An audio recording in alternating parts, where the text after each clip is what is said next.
Hey there, and welcome back.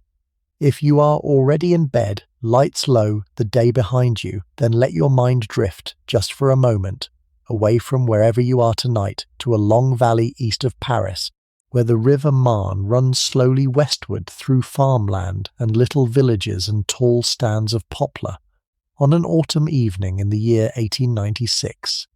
The light is going. The leaves on the lime trees and the chestnuts are turning gold, and the dusty russet that an Ile-de-France autumn produces when the year has been dry. The smell of wood smoke is moving from cottage chimneys over the fields. A train is leaving the Gare de l'Est in Paris, 20 miles to the west, and is making its way slowly out through the suburbs toward the open country. Somewhere along the valley, behind a wall and an avenue of limes, a classical chateau is being made ready for the evening. The shutters are being closed. The candles in the great hall are being lit. The kitchens are turning out the last courses of a long dinner. A family is gathering in their drawing room. Tonight, you are going to spend the evening inside that house, with that family, in the autumn of the year before the new century began to be in sight.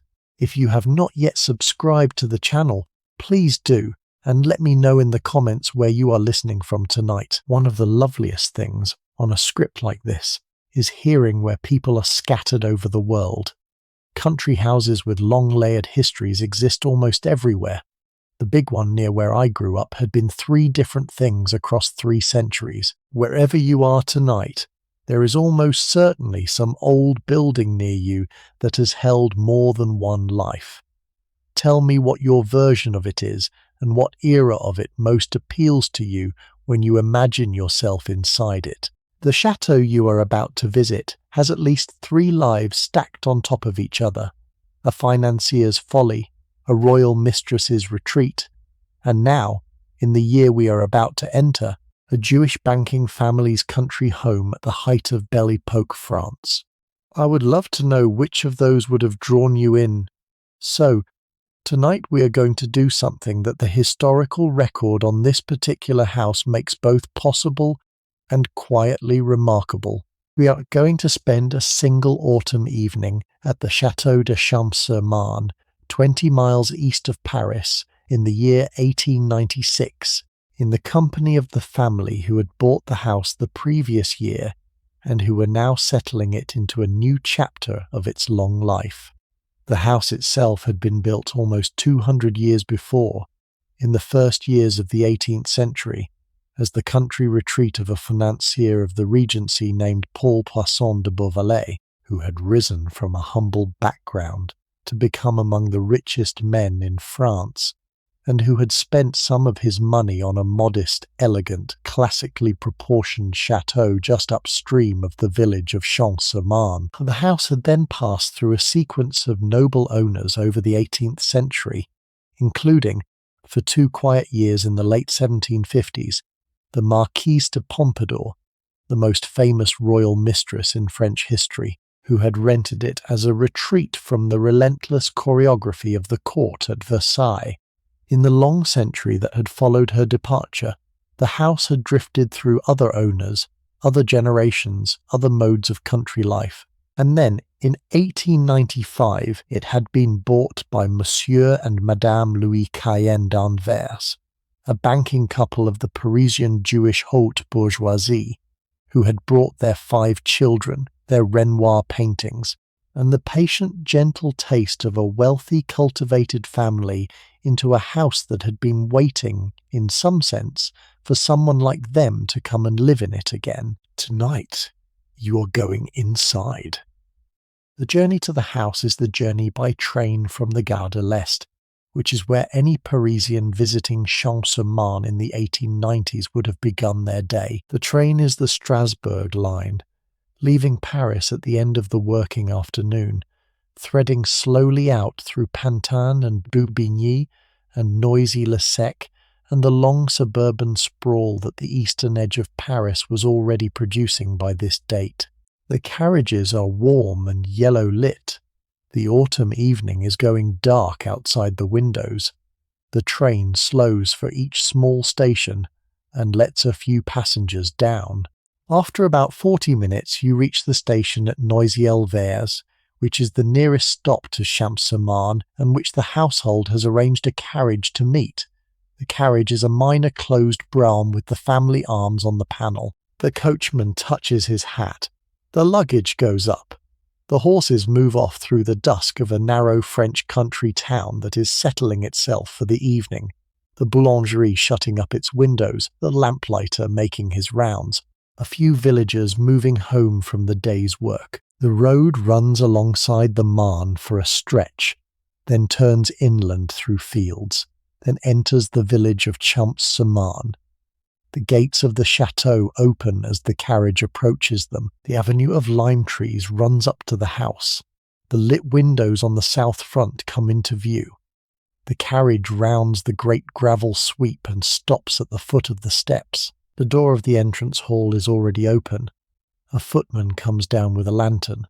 The smell that reaches you as the carriage door is opened, beeswax candles, wood smoke, dinner being kept warm, the late hothouse roses from the gardens, the patina of an old house that has been polished and dusted and looked after across 3 centuries, is the smell of arrival. The door is closing behind you. The evening has you now. The people whose evening you are joining are some of the most quietly interesting figures of Belle Époque France, although they are not, on the whole, the figures whose names would appear in a popular history of the era. Louis Cahen d'Anvers is the host. He is 59. He is the head of a leading Jewish banking family of 19th century Europe, the Antwerp branch of a wider clan that had its origins in the Rhineland and that had covered the financial capitals of the continent in the generations after the emancipation of European Jews in the early decades of the century. He is a quiet, cultivated, somewhat shy man who would rather discuss music or paintings than the business of the bank, and whose marriage 34 years earlier had brought him into the same Parisian social world as the Rothschilds, the Reinecks, the Commandos, and the other great Jewish families of the Belle Époque French capital. Louise Cahen d'Anvers, the hostess, is 51. She is the daughter of a Trieste merchant family, beautiful in her youth and still striking, an accomplished hostess and a patron of the new painting, and the woman who in 1880 had commissioned the young Pierre-Auguste Renoir to paint the portraits of her daughters that now hang on the walls of the dining room we will sit down in shortly.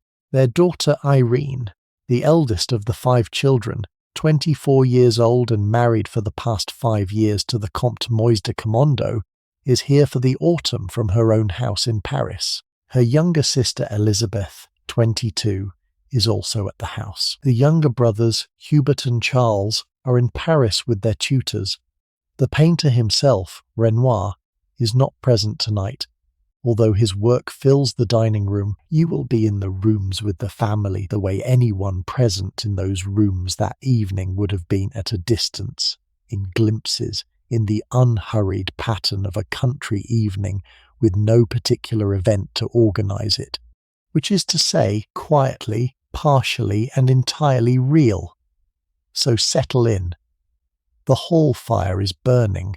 The footman has taken your coat. The lights are going on through the house, one room after another, as the household prepares for the dinner that will be served in about an hour. The salon door, off the hall to the left, is standing open. A piano is being played somewhere in another room. Madame Cahen d'Anvers is coming down the staircase to greet you. We are going inside. The footman who has taken your coat is a young man of about 20, in the black evening livery that the household maintained for the staff who attended on the front of the house. His name, although you have not been told it, is Henri Bouvet. He has been with the family for 2 years, since his 18th birthday, having come up to them from a farm in Normandy through a recommendation from an aunt who had been in service with a related family. He is competent. He is quiet. He will be a figure who passes through the rooms of your evening at the periphery of your attention, without being noticed by you specifically, but without whose patient presence the evening could not function. He moves your coat to the cloakroom on the eastern side of the hall. He hangs it. He places your hat on the shelf above it. He returns to his station near the front door, where he will wait until the next arrival or the next departure, or until the maître d'hôtel sends him on his next errand. He is one of perhaps 15 indoor servants the household keeps at Champs, in the standard staffing pattern of a Belle Époque country house, where the work of preparing and serving meals and maintaining the rooms and looking after the family is divided among the low specialized hierarchy of attendants that the era's domestic service had developed.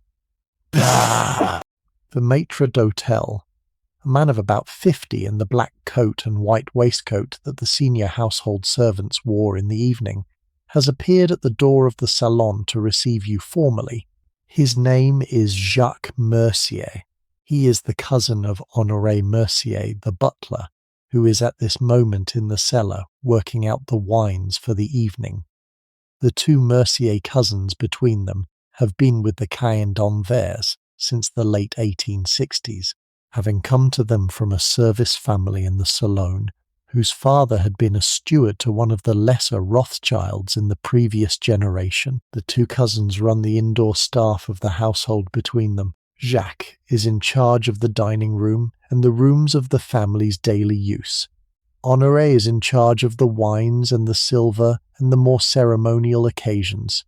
The arrangement has worked for nearly 30 years, with the two cousins occasionally disagreeing about simple administrative matters, but never about anything serious, and the household has continued to be run on the patterns the two of them had worked out together in their first decade of service. The entrance hall of the Château de Champs is a high-ceilinged rectangular room, running over the centre of the ground floor, with 3 tall windows on the south side looking out onto the gravel sweep, and 3 matching windows on the north side looking out into the formal gardens that run away from the back of the house toward the river. The walls are panelled in pale grey-painted wood, with carved garlands of flowers and ribbons above each panel in the Rococo manner of the early 18th century. The floor is of black and white marble in a diamond pattern, polished to a soft sheen by the attention of the household staff. A great fireplace at the eastern end of the hall holds a low fire of beech logs. 2 pier glasses on the long walls multiply the light of the candles in their wall sconces, so that the hall is brighter than the candles themselves would suggest. The hall is the room through which everyone who enters the house must pass, and it has been arranged by long architectural convention to give the visitor a moment of pause before the rest of the house begins. A console table on the north wall holds a vase of late dahlias from the gardens in dusty oranges and dark reds, cut that morning by the head gardener and brought up to the house in the brass jug that the still room kept for the purpose. The clock on the mantelpiece, an ornate gilt and tortoiseshell timepiece by André Charles Boulle, was originally made for an earlier owner of the chateau in the 1720s, and has been keeping time in this hall since before the French Revolution. Its quiet tick is the first sound you hear properly, once the door has closed behind you and the bustle of arrival has settled. Madame Cahen d'Anvers is coming down the great staircase that rises from the eastern end of the hall. She is in a gown of dark blue silk, with a high collar and long sleeves, the discreet evening dress of a Belle Époque hostess, who does not need to demonstrate her wealth through the bright extravagance of her clothing. Her hair is drawn up, with a few light strands left loose. A jet brooch is at her throat. She moves down the stairs without hurry, in the unhurried bearing of a woman who has been a hostess for 30 years and who has learned that hurry is the one sign of an unconfident hostess. She greets you at the foot of the stairs in the manner from that era. A slight bow, a few words of welcome, an inquiry about the journey, the offer of a glass of something in the salon before dinner. Her French is the French of educated Paris, precise and unhurried, with the slight Trieste cadence that her childhood in northern Italy had given her and that she had never entirely lost. She takes your arm. She leads you over the hall and through the open door into the salon. The salon at Champs is the room that runs the length of the south front of the house, with 5 tall windows looking out over the gravel sweep and the South Avenue. It is the room in which the family lives in the autumn and winter, when the gardens are not yet warm enough for the morning room on the north side, and it is the room in which guests are received before dinner. Its walls are panelled as the hall is, in pale grey-painted wood with carved decoration, although here the carving is finer and more elaborate, with sprays of flowers and trophies of musical instruments, and the playful putti that the Rococo style of the early 18th century preferred. The panels were made in 1707 by the workshop of Hardouin, who had also worked at Versailles, and they had been kept and restored by every subsequent owner of the house, in the long understanding that they were among the finest pieces of early Rococo woodwork in northern France. The ceiling is painted with a scene of aurora and the dawn, in pastel colours that have faded gently over the centuries. The floor is parquet de Versailles, in oak, in the pattern of squares within larger squares that the joiners of Louis XIV had developed. The furniture is a mixture of 18th century pieces, and the heavier upholstered comfort of the late 19th century, a great Aubusson carpet from the 1750s in the centre of the room, 2 large sofas drawn up at the fireplace, covered in dark green silk, a number of fauteuils in the Louis XV style, with their curved cabriole legs and their original silk upholstery, plain occasional tables in mahogany and rosewood, a grand piano in the further end of the room, with sheet music open on the stand.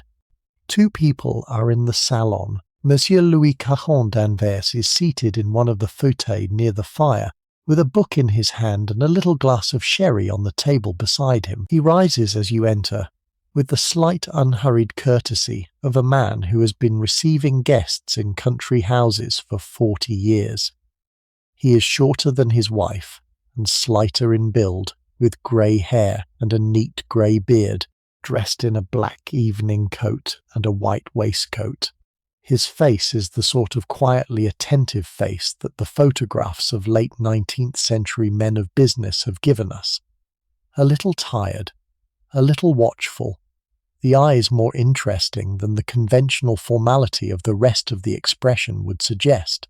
He greets you, he gestures toward the second sofa near the fire. Mademoiselle Elizabeth, the younger daughter, is sitting on the sofa opposite, with a piece of needlework in her lap, and a white spaniel asleep beside her on a cushion.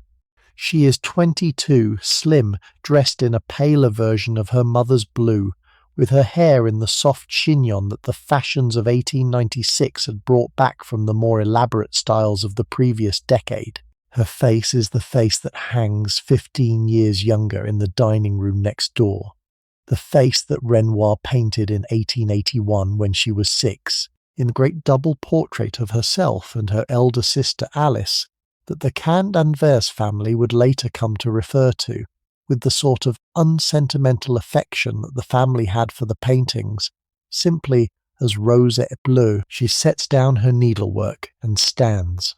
She greets you in the slightly shy manner of a young woman of the household who has not yet developed the confident social style of her mother. She returns to her sofa. She picks up her needlework again. She is working on the corner of a piece of linen, a tablecloth being embroidered for her sister Irene's house in Paris, and she returns her attention to the careful stitches that the work requires. The conversation that follows is the unhurried conversation of a country evening with no urgent business to discuss. The weather, the journey, the autumn colour in the gardens which the head gardener had been pleased about all week, The news from Paris, which Louis offers in the dry, slightly amused tone of a man who has been reading the morning papers for 40 years and who has stopped being startled by anything they say. The president, Félix Faure, had been giving a speech that day about something agricultural in the south. The Russian Tsar Nicholas II, who had visited Paris and Champs-sur-Marne's neighbouring chateau earlier in the month on a state visit, had returned to St. Petersburg. The opera season was beginning. The Salon des Refuges was no longer the scandal it had been in their youth, but the new painting still divided opinion. The gentle pulse of an autumn evening's pre-dinner conversation moves through the room. The salon itself, while this conversation moves through it, is full of the kind of modest visual incident that any well-furnished room produces when the eye is allowed to wander across it. The aurora ceiling above you is divided into 8 panels, with the central scene of the dawn goddess in her chariot, framed by smaller scenes of the 4 winds, the 4 seasons, and the morning and evening stars. The paint has faded to a soft pink and pale blue and gold over the past 190 years, but the modelling of the figures is still clear, and the painter, a pupil of the Roman Marco Ricci who had been working in Paris in the 1700s, had been competent enough that the scene reads as a piece of decorative painting rather than as a scholarly mythology. The wall sconces are of gilt bronze in the form of acanthus leaves, holding the candles, 6 of them around the room, each holding 2 candles. The fireplace at the centre of the inner wall is a piece of grey marble veined with white, with a clock on the mantel, a smaller gilt timepiece by Leroy from the 1750s, and a pair of porcelain figures from the Sèvres factory on either side of the clock. The hearth itself is laid with the kind of slow-burning beech logs that the household preferred for the salon, since beech gives a steady warmth without the smoke that the cheaper oak would produce in this room with its delicate panelling.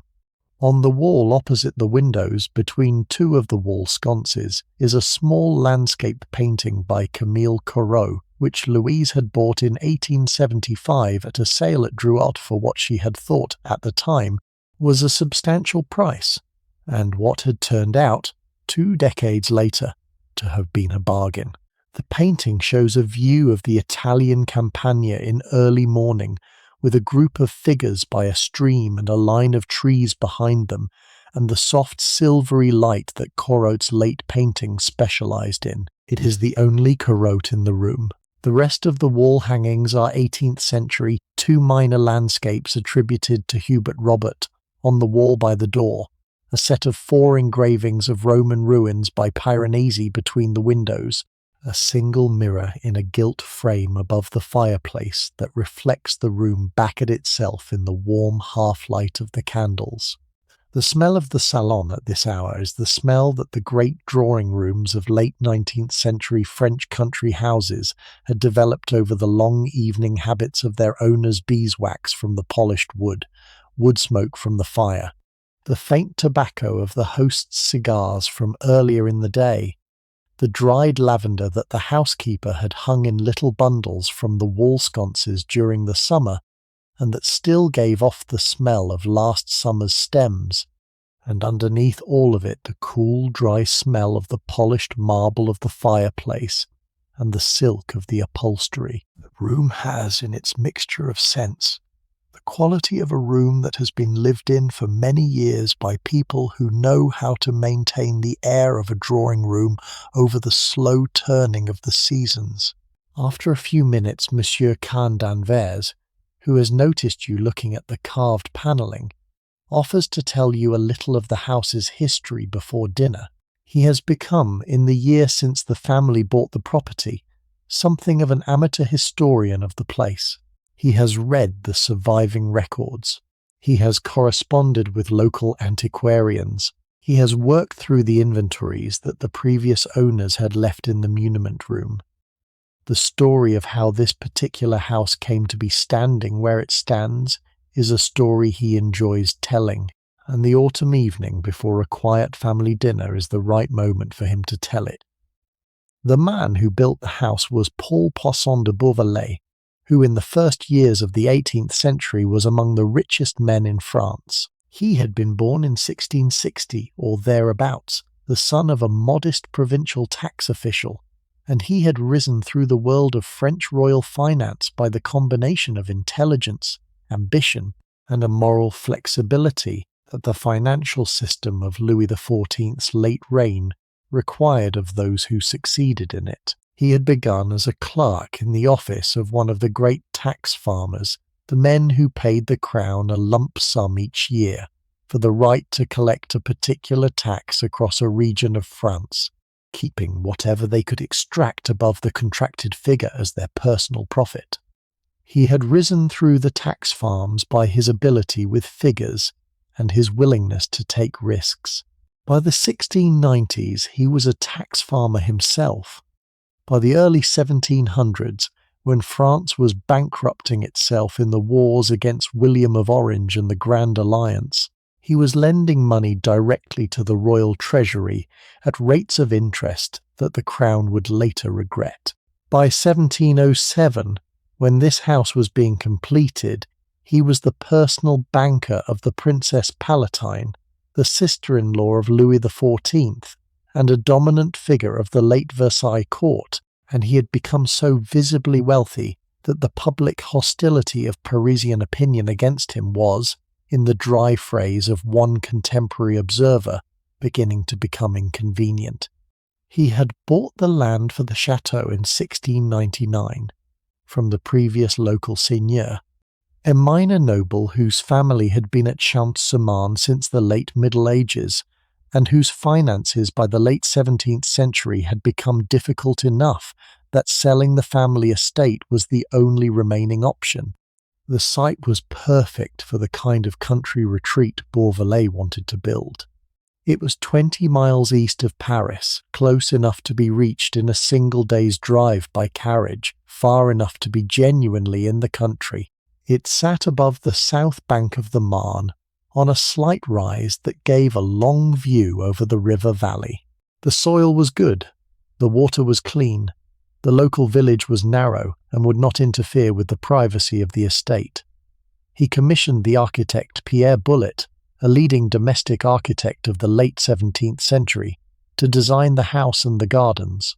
Bullet died in 1716, and the work was completed by his son Jean-Baptiste Bullet de Champlain, who had inherited his father's practice and who finished the building in close consultation with his father's drawings.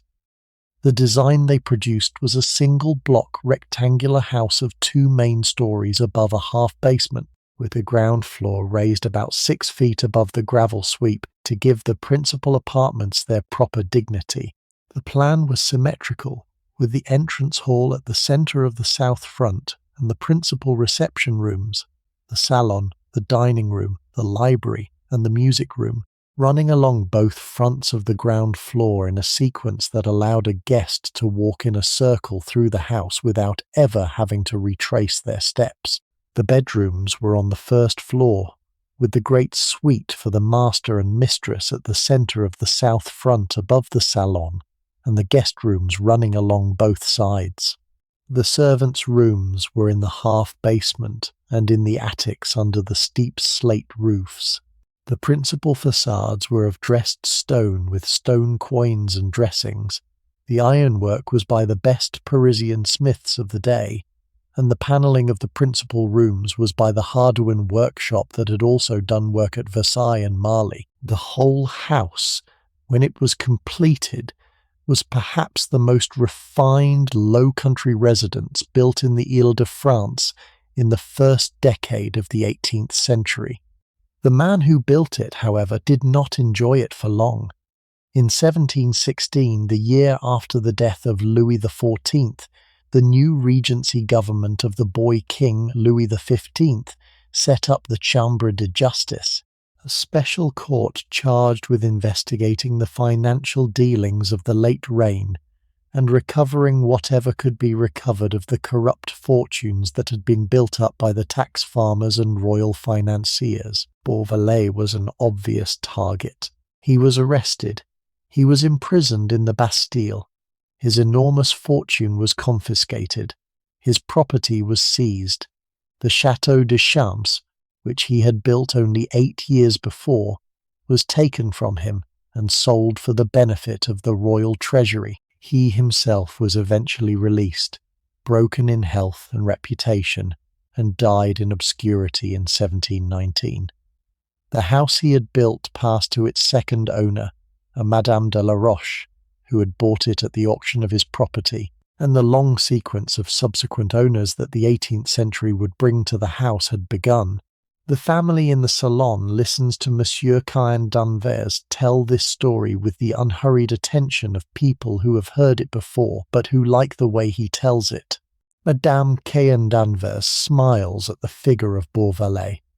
There is an obvious parallel, which she leaves implicit, between the rise of a financial fortune from obscure origins in the late 17th century and her own husband's family in the 19th.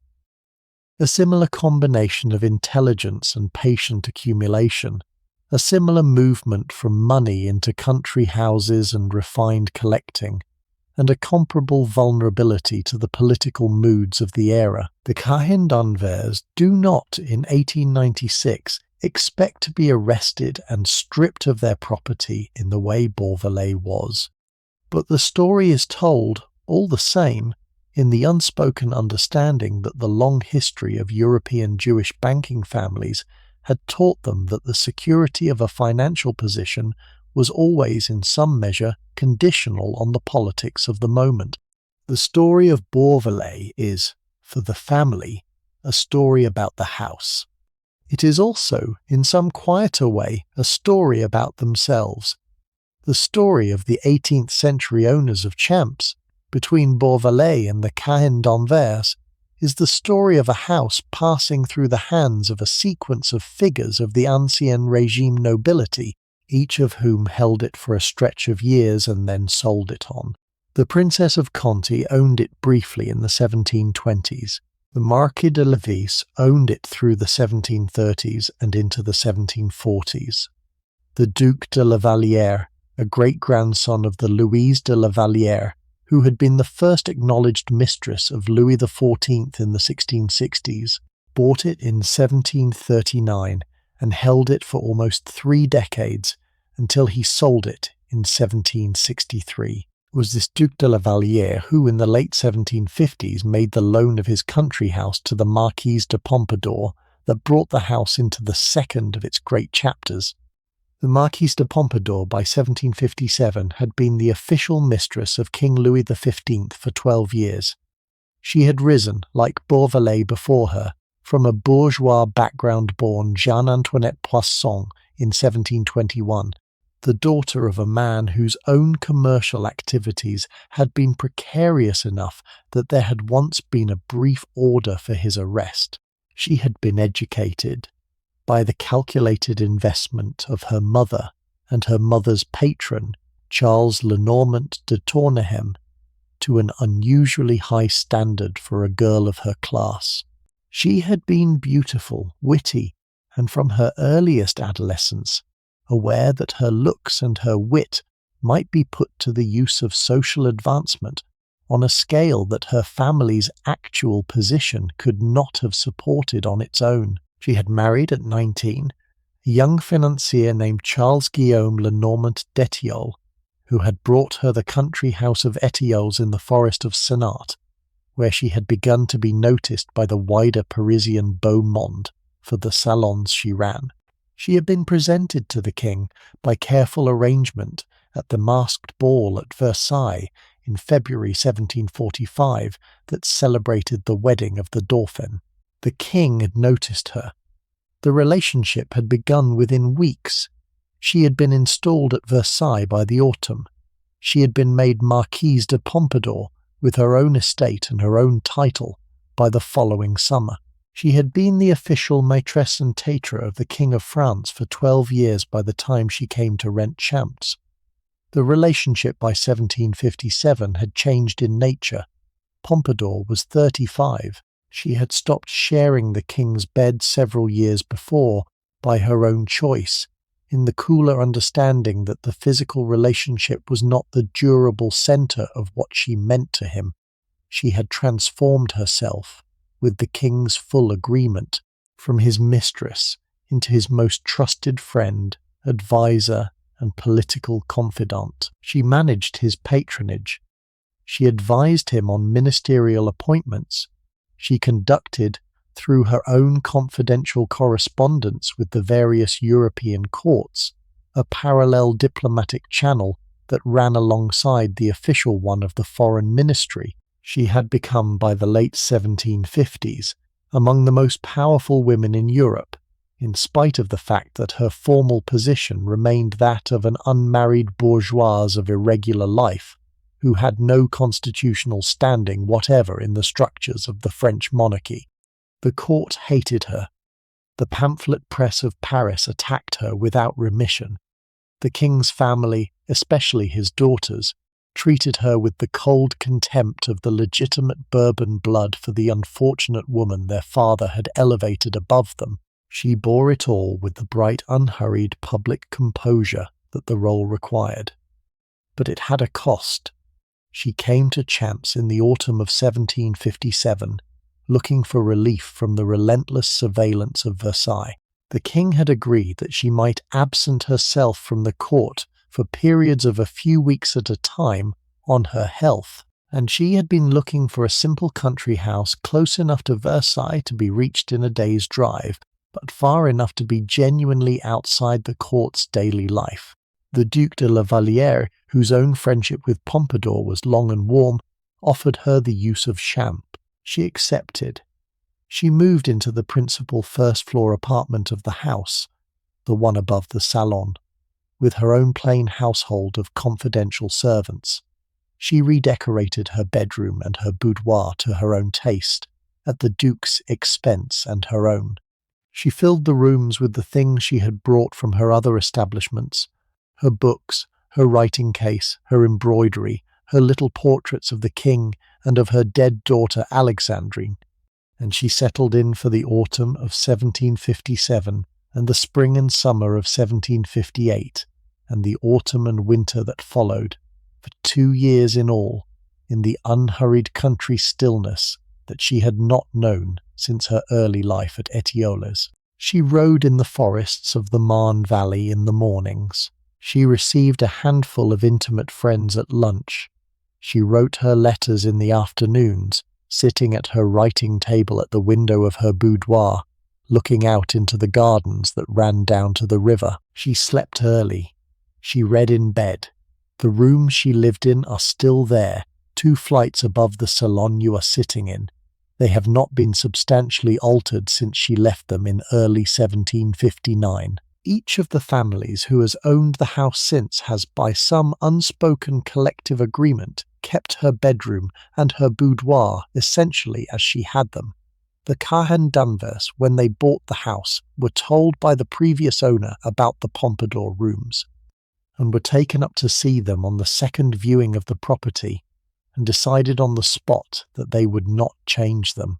The walls of her bedroom are still hung in the pale blue silk that she chose. The bed is the same bed she slept in, restored carefully but not replaced. The boudoir next door still holds, on the modest writing table at the window, the same gilt and ormolu inkstand that she used for her letters, and the chair she sat in, and the worn place on the marble of the table where her right hand had rested as she wrote.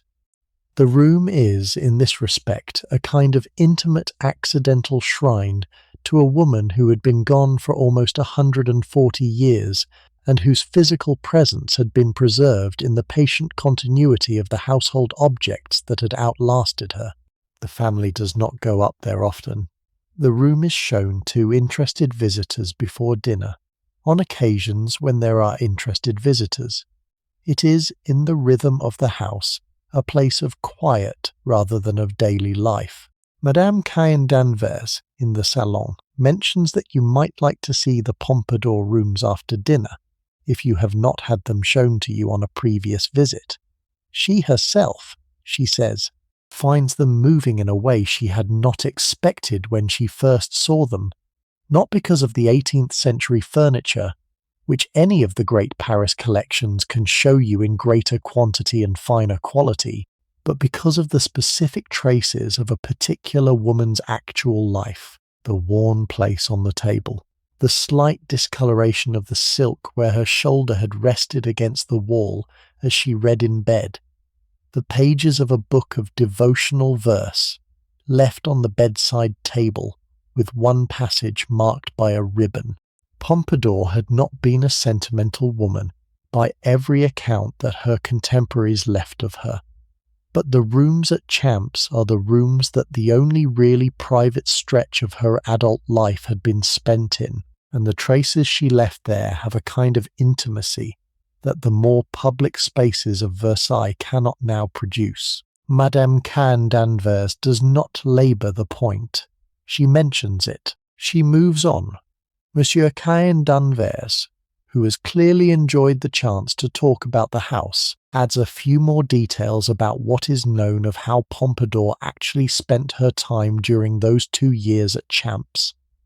The historical record on this question is unusually full, because Pompadour was a careful correspondent, and many of her letters from the period have survived. She wrote daily to the king at Versailles, in a long sequence of letters that mixed political advice, court gossip, household administration, and personal affection in the unguarded way of letters between two people who had known each other intimately for 15 years. The king wrote back, less regularly, but often enough that the correspondence held the relationship over the distance. She wrote also to the minor circle of her trusted political confidants, the foreign minister, the Duc de Choiseul, the Controller General Bertin, the Maréchal de Belle Isle. The letters from Champs were sometimes dated specifically and described the immediate setting from which they were written. We know that she walked in the gardens in the early mornings, accompanied by her favourite maid, Madame du Hosset, who would later write a memoir of her years in Pompadour's service. We know that she rode in the forests of the Marne Valley in the late mornings, on a gentle mare named Princess that the Duc de la Vallière had provided.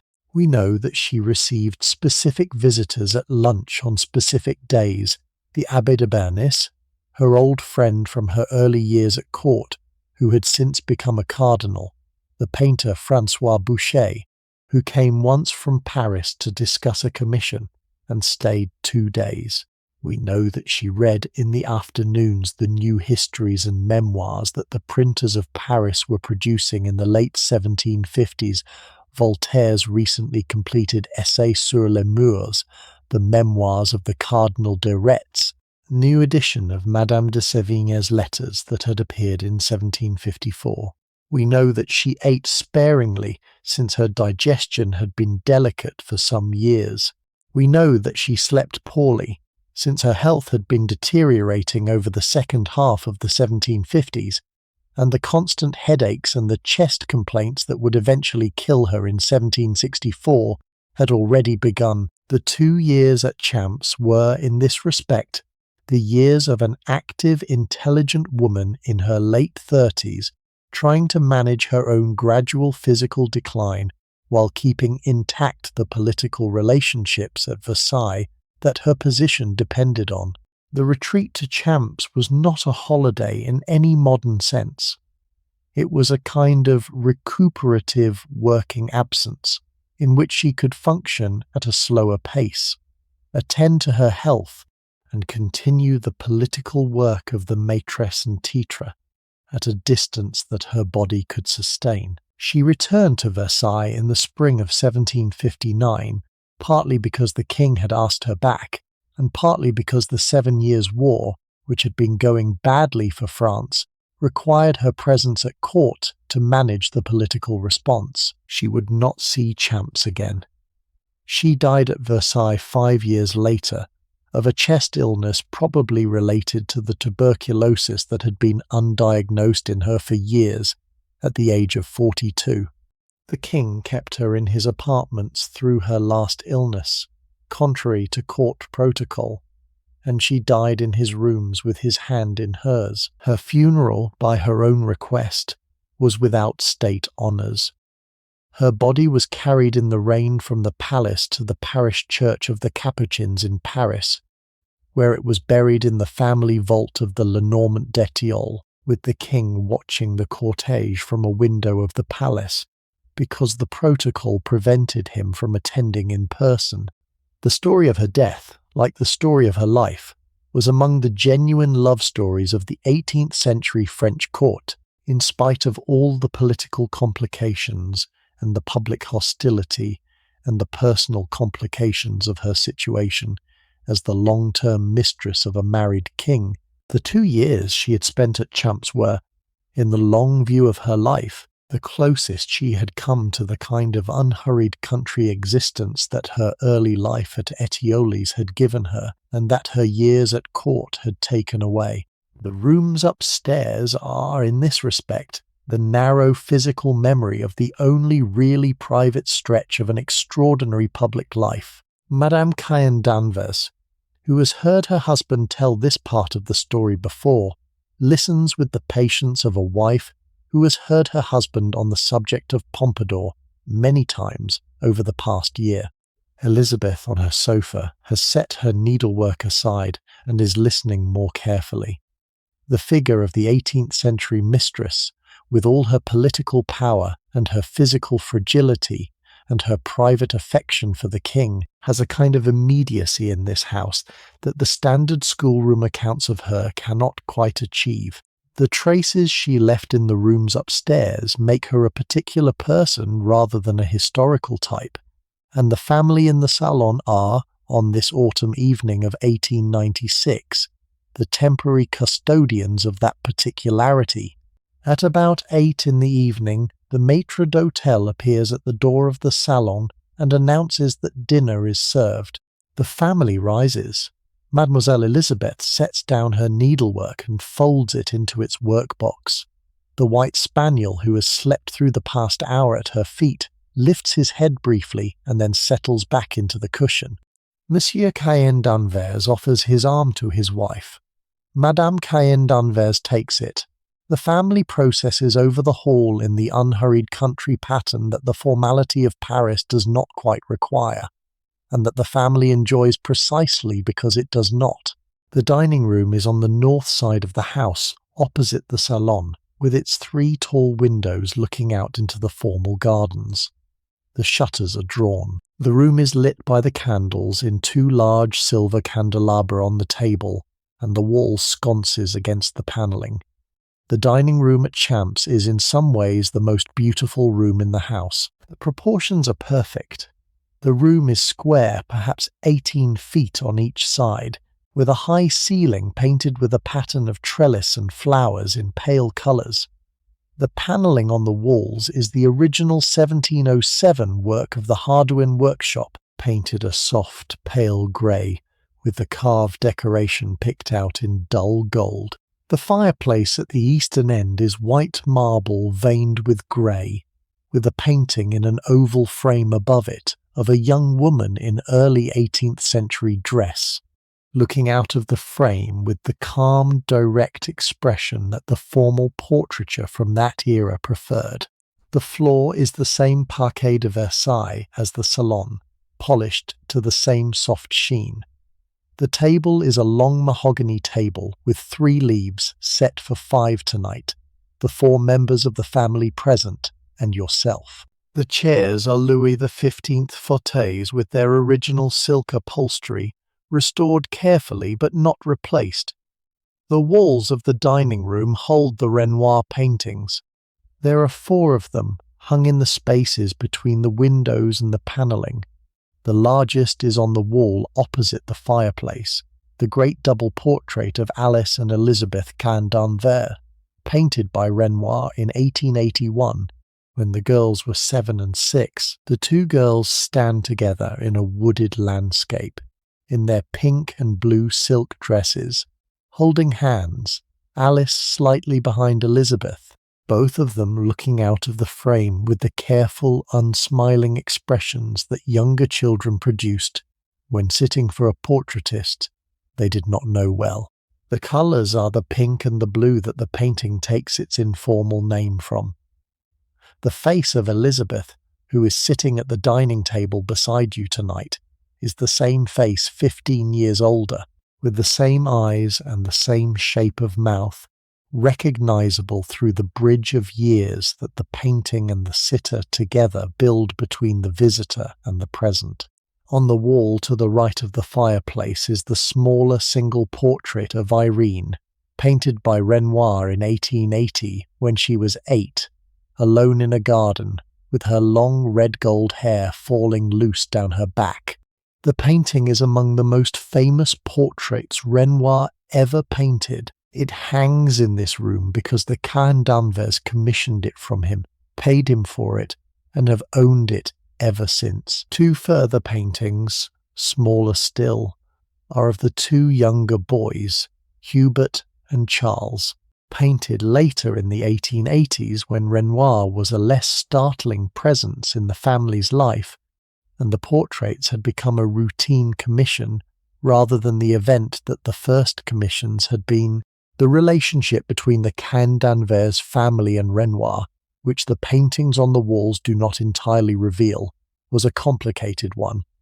Louise Cahen d'Anvers had been an early commissioner of Renoir's work in the late 1870s, when she had been introduced to him through Charles Ephrussi, the editor of the Gazette des Beaux-Arts, who was the principal figure of the Jewish patronage of the new Impressionist painting in those years. She had commissioned the portrait of Irene in 1880 for 1,500 francs, which was a reasonable price for a single portrait by an artist who was at that point still struggling to make a regular living from his work. Renoir had come to the family's Paris house, the Hôtel Particulier in the Rue de Bassano, and had painted Irene there across a number of sittings in the summer of 1880. He had then painted the double portrait of Alice and Elizabeth in 1881 for the same family for 1,200 francs in similar circumstances. The paintings had been finished, they had been delivered, they had been paid for, eventually, after some delay that had irritated Renoir. What had then happened to the paintings after their delivery was the source of Renoir's long subsequent resentment of the Cahen d'Anvers family. He had imagined that his commissioned portraits of the daughters of a leading Parisian Jewish family would be displayed in the grand reception rooms of the family's Paris house, in the place of honour that society portraits had traditionally been given by their patrons. Louise Cahen d'Anvers, however, did not entirely admire the paintings, and did not display them in the principal rooms. The paintings had been put up in the corridor leading to the children's bedrooms on the upper floor of the Paris house, in a half-private location that the family used for paintings they had commissioned, but did not particularly want to show. Renoir, when he had eventually learned of this, had been furious. He had complained about it to his friends. He had referred to the Cahen d'Anvers in his letters to other artists in language that was not always polite. The rupture between the artist and the family had not been formal, but the warm working relationship that had produced the great portraits had ended. He had never painted any further members of the family. He had told friends in the 1890s that he did not regret it. The bringing of the paintings to Champs, when the family acquired the chateau in 1895, had been a low act of reparation in the long history of the relationship between artist and patron. Louise Cahen d'Anvers had grown into the paintings over the 15 years she had owned them. She had come to see, with the patience that aging brings to most aesthetic judgments, what Renoir had achieved in them.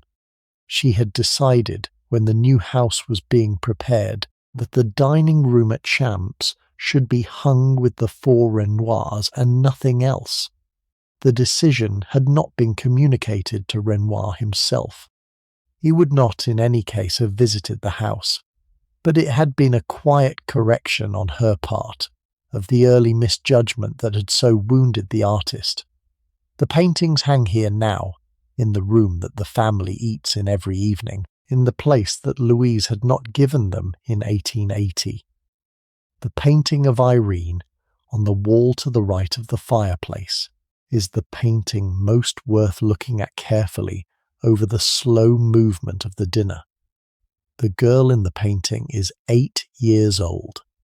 She is seated on a garden bench in profile to the viewer, with her long red-gold hair falling down her back in the loose unbound style that the upper-class fashion of the period preferred for unmarried girls. Her hands are folded in her lap. Her dress is a simple white lawn with a blue sash. Her gaze is directed away from the painter, toward the garden the painter is showing her looking into.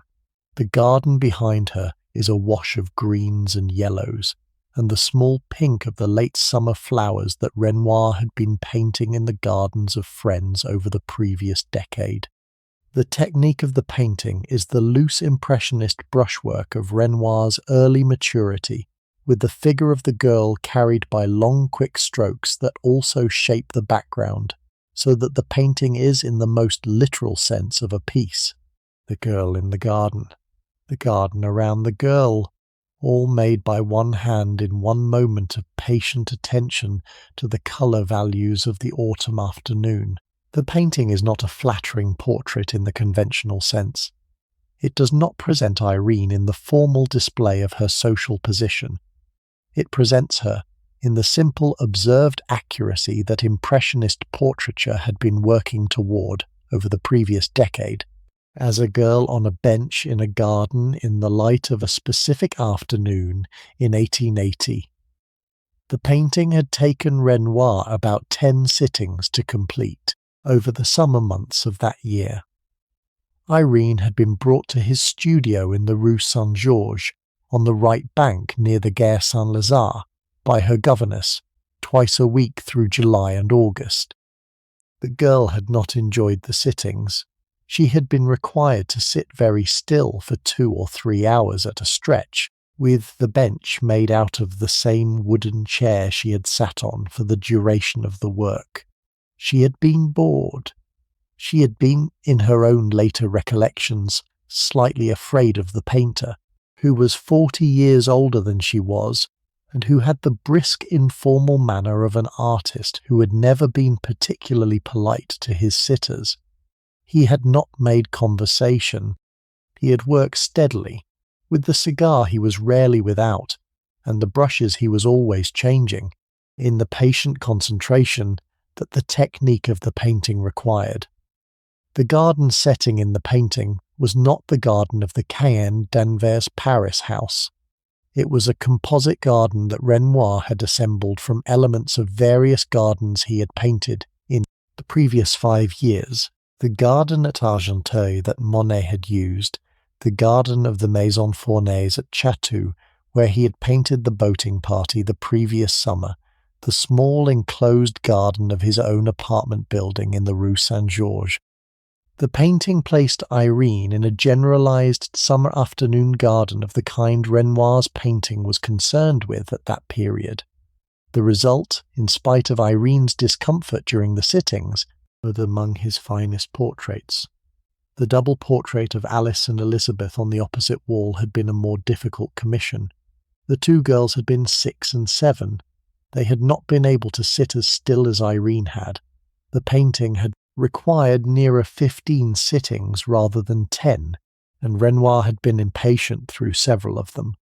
The 2 girls in their pink and blue dresses, in the painting that resulted, have the slightly uncomfortable bearing of children who have been asked to stand together for too long.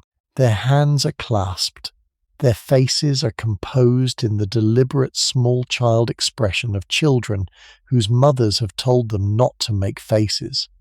The painting is an honest record of what the sittings had actually been like. 2 little girls in the studio of a difficult painter, trying to do what was asked of them in the patient way that the daughters of conscientious mothers learn to do at an early age. The painting is, as a result, less successful than the single portrait of Irene. It captures the awkwardness rather than the freedom, but it captures it with a particular kind of unsentimental accuracy that has its own value. The small portraits of the two boys, Hubert and Charles, painted later in the 1880s, are conventional portrait commissions of the kind any society painter of the period might have produced. They are competent, they are not particularly distinguished. Renoir by that period had been painting the family's portraits for nearly a decade and had developed the kind of work formula for them that any portraitist eventually develops with a long-term patron. The boys had sat. He had painted. The paintings had been delivered. The transactions had been less interesting by that date to either the artist or the family. The dinner that is being served, while you sit looking at the Renoirs and listening to the family settle themselves around the table, is the standard 6 or 7 course dinner of a French country house in 1896. The food at Champs is not, by every account you might hear about it, the most innovative cooking in the Île-de-France. The Cahen d'Anvers do not run a famous table. Their cook, Madame Tessier, is a competent provincial woman who had been with the family for 15 years before they bought the chateau, and who had moved out from their Paris house to take over the kitchen here. Her cooking is the cooking of the Île-de-France countryside, refined by her years in a wealthy household, but never reaching for the elaborate Parisian effects that the great hotels particuliers of the 7th arrondissement specialized in. The dinner tonight is a clear consommé to start, with the pheasant from yesterday's shoot at the home farm forming the basis of the stock. Then a fillet of sole with a butter and lemon sauce, brought up from the Channel coast that morning, and served with thin slivers of cucumber. Then a saddle of mutton roasted slowly through the afternoon with rosemary and garlic, served with a gratin of late autumn vegetables from the kitchen garden potatoes, the last of the courgettes, parsnips, a few mushrooms gathered that week in the woods behind the house. Then a green salad with walnuts. Then a small tart or pommes made with the apples from the orchards. Then coffee in the salon. The wine is brought up from the cellar by the butler, a man named Honoré Mercier, who has been with the family since their wedding in 1862 and who knows the cellar better than anyone in the household. He pours with the unhurried precision of his profession a chilled Chablis from the Côte de Beaune, with the sole a claret of 1881 from the Médoc with the mutton, a glass of Sauternes with the tart. The wine is good but not showy. The Cahen d'Anvers, like most Jewish families of their generation in Paris, had built their cellar in the steady understanding that good wine was a daily necessity rather than a competitive luxury, and they had bought over the decades from a few trusted merchants in the Rue de la Trémoire, taking what was offered each year, laying it down for the appropriate stretch of time, and drinking it when it was ready. The bottles tonight are not the best in the cellar. They are appropriate to a quiet family dinner with one guest. The conversation over the dinner moves through the unhurried subjects that the household tends to discuss when it is not under the formal pressure of a larger dinner with political or social weight to it. The Tsar's recent visit to France is mentioned again, more fully than in the salon. Madame Cahen d'Anvers had been at a gala reception in Paris during the visit, and offers a brief, dry account of it, the heat in the rooms, the length of the speeches, the curious shyness of the young Tsar Nicholas, who had clearly not wanted to be there. Monsieur Cahen d'Anvers, who had attended a separate banking dinner during the visit, mentions, with a slight shrug, that the new alliance between France and Russia, which the visit was meant to celebrate, was, in the private opinion of most of the Paris bankers he had spoken to, less stable than the official rhetoric suggested. Russia was a country in slow internal difficulty, he says. The autocracy was not going to hold forever. The vast loans that French banks had been making to the Russian treasury over the past 5 years might in due course prove to have been less wise than the public had been told. He does not press the point. He moves on. The state visit itself had been a substantial event in the Paris of the early autumn. The Tsar and his young Tsarina Alexandra had arrived at Cherbourg by sea on the 5th of October. They had, and received by President Faure, in a great ceremonial reception. They had been brought to Paris by special train. They had stayed at the Élysée Palace for 5 days. They had attended a state banquet at the opera. They had laid the foundation stone of the new bridge over the Seine, which would be named the Pont Alexandre III, after the Tsar's late father, and which was being built specifically for the great World's Fair that France was planning for the year 1900. They had attended a military review at Chalons. They had visited Versailles. They had departed for Germany on the 9th of October. The whole visit had been organized in its political symbolism as the public confirmation of the Franco-Russian alliance that the two governments had been working out since 1891, and that was, by 1896, the central pillar of French foreign policy against the German Empire. The Paris papers had been full of it for 2 weeks. The political class had been discussing nothing else. The Cahen d'Anvers, with their banking interests in Russian government bonds, had been more interested in it than most of the Paris haute bourgeoisie, but even they had become tired of the public theatre by the end of the second week. Elizabeth, the younger daughter, asks her father about a book she has been reading, a new novel by the writer Anatole France, who had recently published a satirical work about a country priest in the Vienne. The novel had been making the rounds of literary Paris. Elizabeth has been wading through it slowly over the past week, and is enjoying it more than she had expected. Her father knows the book. He had read it himself a month earlier. He discusses it with her, in the unhurried manner of an educated father, pleased to find his younger daughter taking an interest in serious literature, and the two of them work through the book's argument about ecclesiastical hypocrisy and rural French Catholicism together over the second and third courses. Madame Cahen d'Anvers, who finds Anatole France too cynical for her taste, listens without comment. The white spaniel, whom Elizabeth had given a piece of the soul, has settled himself under her chair and is asleep there for the duration of the meal. The novel by Anatole France that Elizabeth has been reading is Le Lys Rouge, his novel of the previous year set in Florence. The conversation about it is the conversation between an educated father and his educated younger daughter about a novel of contemporary French letters in the patient, unhurried manner that a French country dinner allows for.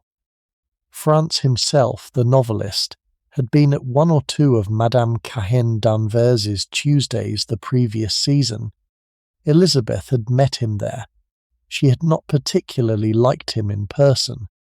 He had been, as visitors had described him, a cold, thin man in his early 50s, with a precise, unsentimental manner that the writing of his novels also displayed. Elizabeth had found him intimidating. Her father had found him interesting, in the patient way that he found most cultivated Parisians interesting. The two of them over the table tonight work through the book in the way a father and daughter work through a book they have both read recently and have differing readings of.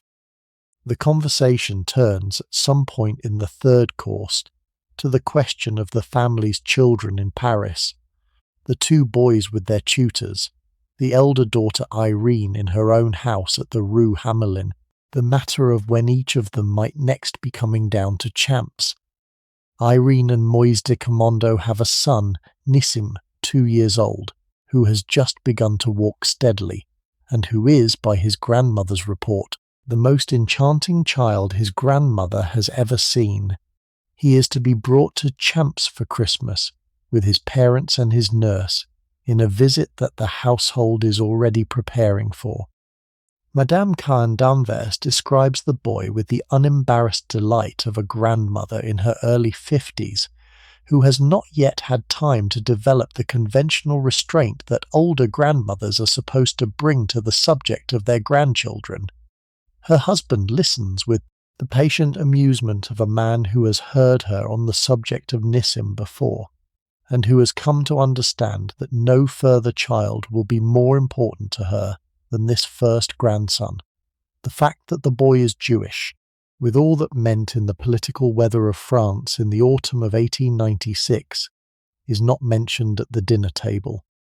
There is no need. The family understands what the boy is.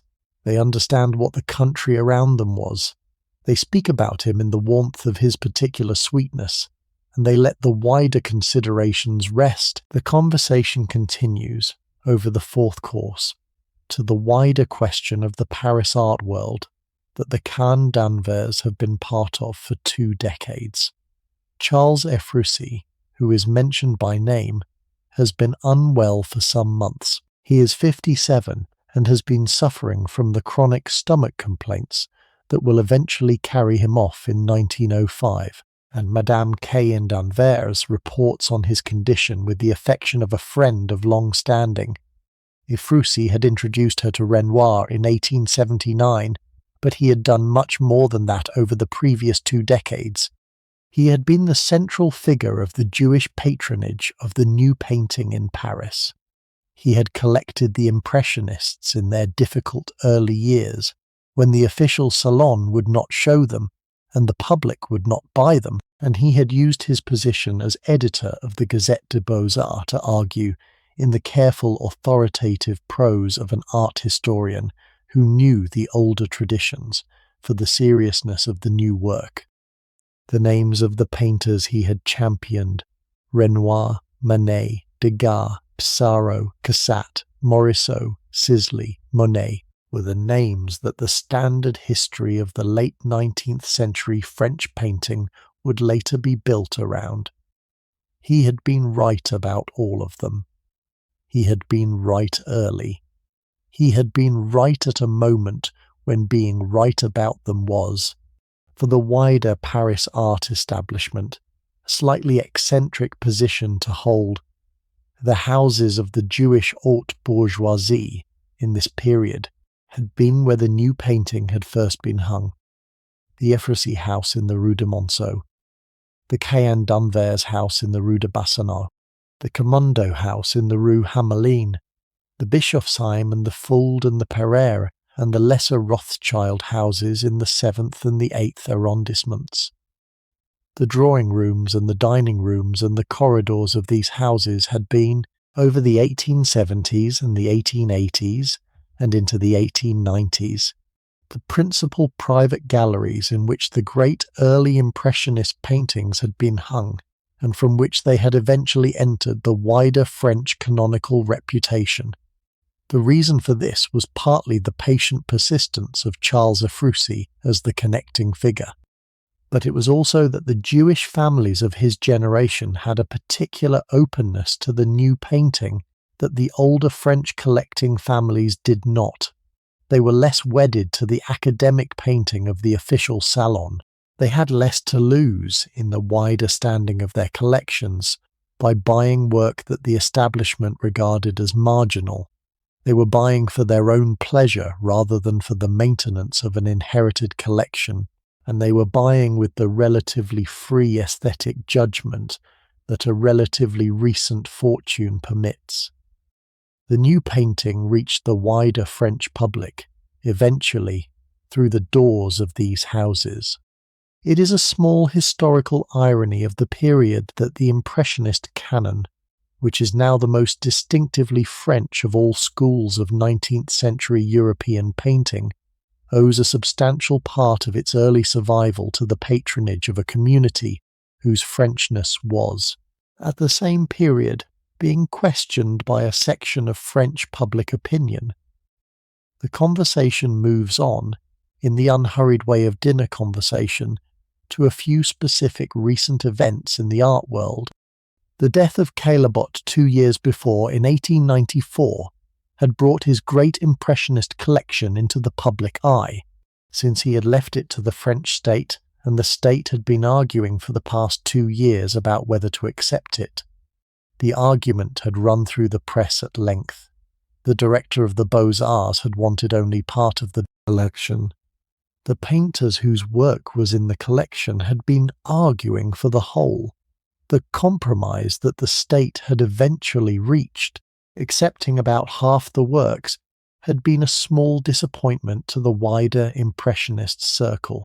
Monsieur Cahen d'Anvers mentions this in passing, in the slightly weary tone of a man who has watched the French art establishment behave badly across many years.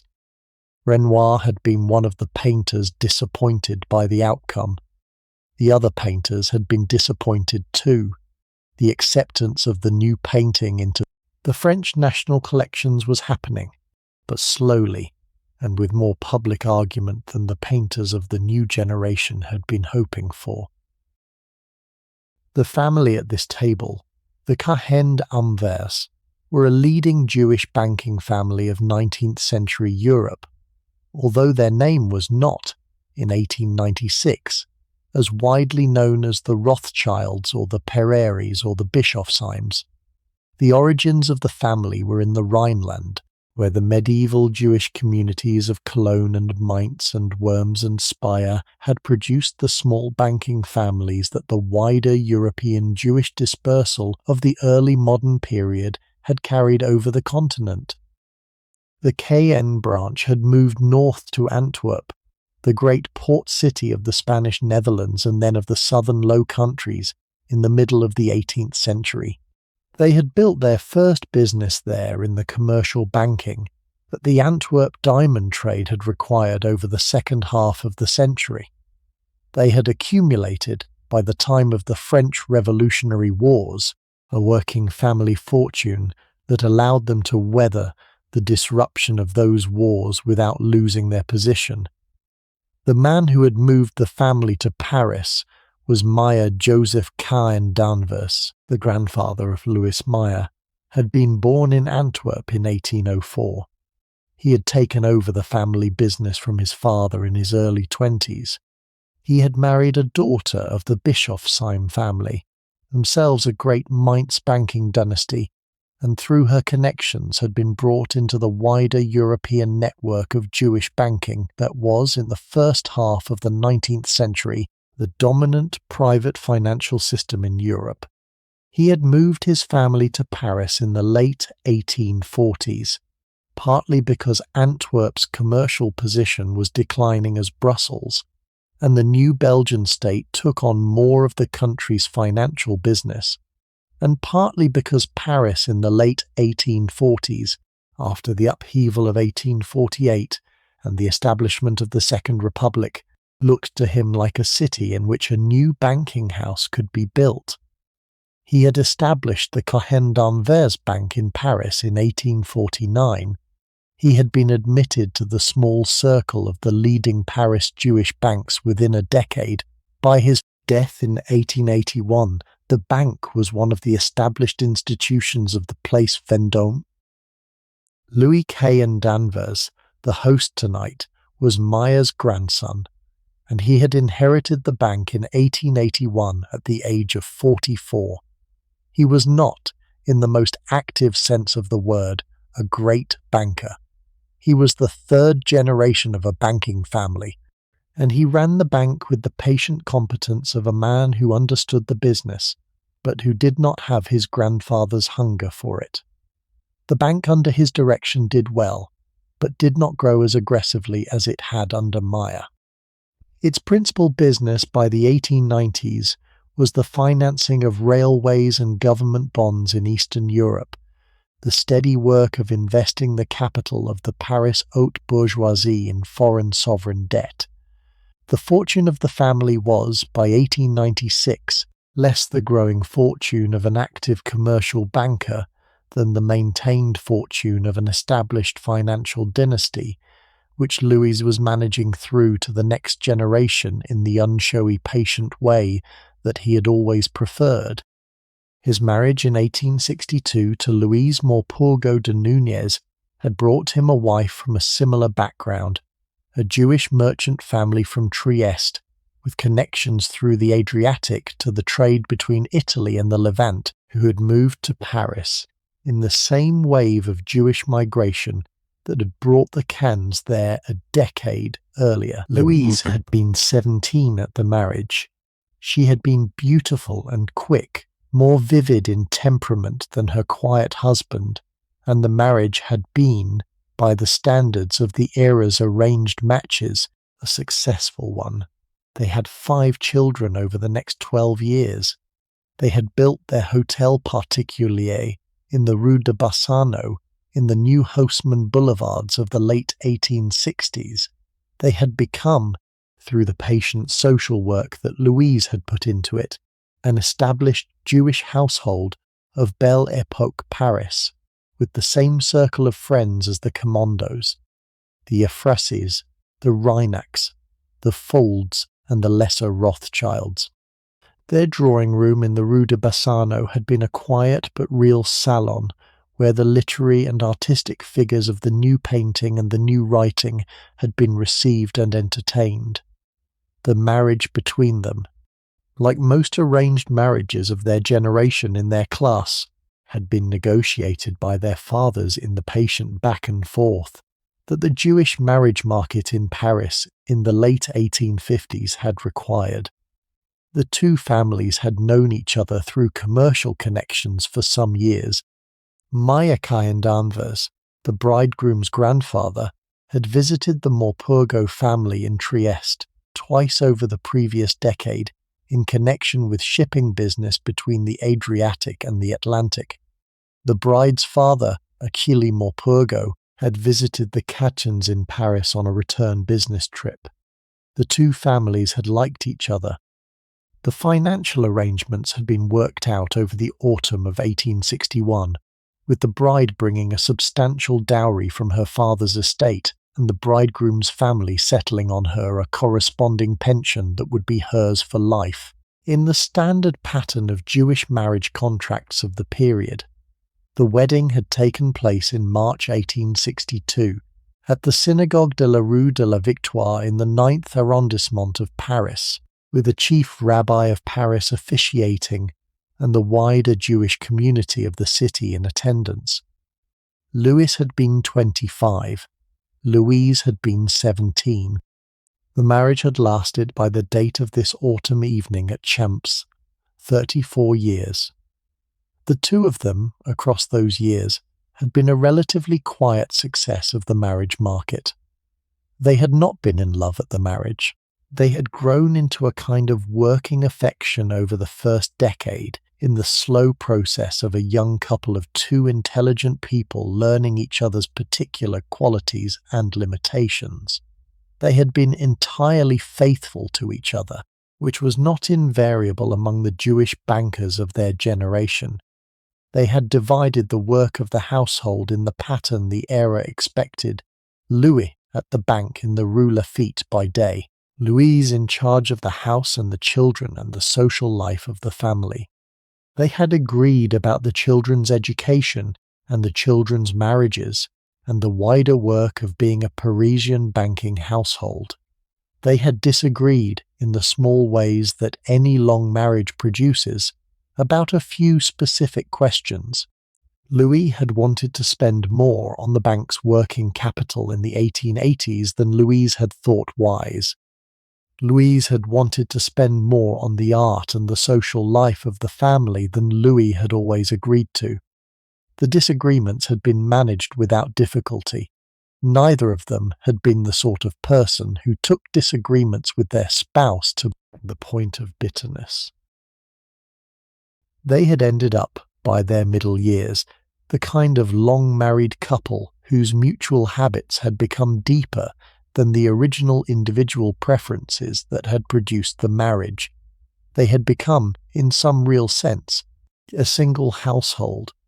The purchase of Champs the previous year had been the project that the two of them had been most fully aligned on over the entire marriage. Louis had wanted a country house for his retirement. Louise had wanted a country house for the wider family, for the daughters to bring their husbands to, for the grandchildren to be raised over the long summers, for the gradual movement of the family's social centre outside the 7th arrondissement. The two of them had looked at properties over the Ile-de-France for nearly 2 years before they found Champs. The decision to buy it had been made on the spot, on the second viewing in the spring of 1895. The work of refurbishment and the negotiations for the additional pieces of furniture and the commissioning of the Duchesne brothers for the gardens had been the principal project of the year that had followed. Tonight, in the autumn of 1896, the project is essentially complete. The house has been settled. The family has moved in. The evening you are part of is one of the first quiet autumn evenings in the new property, in the working pattern that will, the family hopes, keep the pattern of the rest of their lives. The world they had moved in over the 1870s and 1880s had been the world of the great Parisian Jewish patrons of the new culture. Charles Ephrussi, who had introduced Renoir to Louise in 1879, was the central figure of the circle. He was the director of the Gazette des Beaux-Arts, the most authoritative French art journal of the day, and he was the patient and tireless promoter of the Impressionist painters at a time when the official art establishment of the Salon still regarded them as marginal. He had brought Renoir, Berthe Morisot, Mary Cassatt, Degas, and the wider Impressionist circle into the houses of his Jewish friends, in the patient 10-year process by which the Impressionists were eventually established as the legitimate painters of the new century. The Cahen d'Anvers had been part of that process. The portraits in the dining room next door were the visible record of their participation. The other figures in the circle had included the writer Edmond de Goncourt, who had been a regular at the Cahen d'Anvers drawing room over the 1880s, the historian and politician Joseph Reinach, who was a close friend of the family, the young Marcel Proust, who in 1896 was 25 and just beginning the long social career that would, 20 years later, produce À la recherche du temps perdu, and who knew the Cahen d'Anvers daughters through the wider salons of the era. The wider literary and artistic life of Paris had flowed in and out of the Cahen d'Anvers house in the Rue de Bassano across 2 decades. Some of the children, particularly Irene, had grown up assuming that the figures who appeared at their mother's drawing room on a Tuesday afternoon were the figures who made the cultural life of France, because they were the fact that the family was Jewish. In the France of the 1890s was the fact that no member of the family was ever entirely able to forget. The political weather of the country over the past decade had been deteriorating for the Jewish community in a way that the older generation of French Jews, who had grown up in the warm aftermath of the Revolution of 1830 and the establishment of the Second Empire and the proclamation of formal civic equality for Jews under both regimes, had not entirely anticipated. The publication in 1886 of Édouard Drumont's La France Juive, a furious anti-Semitic polemic of more than 1,000 pages, had been a popular success on a scale that had shocked the Jewish community at the time. The book had gone through 100 editions. It had made Drumont a national figure.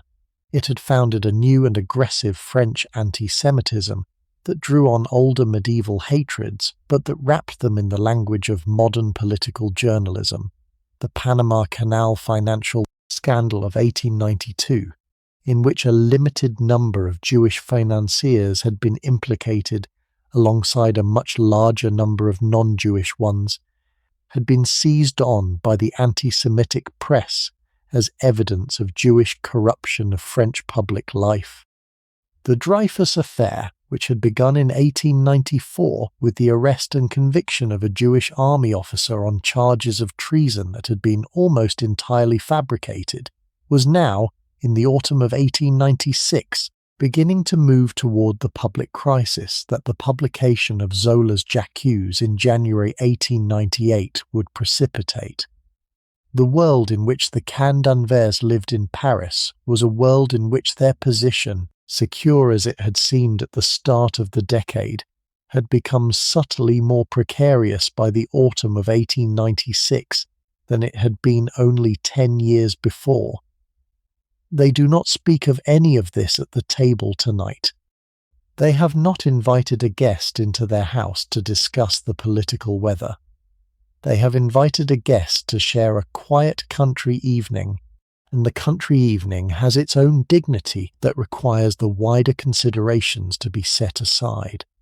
The political weather will be there tomorrow when the morning papers arrive. Tonight is not for it. Tonight is for the sole and the mutton and the sauterne, and the slow conversation about books and grandchildren that the autumn evening at Champs has been arranged for.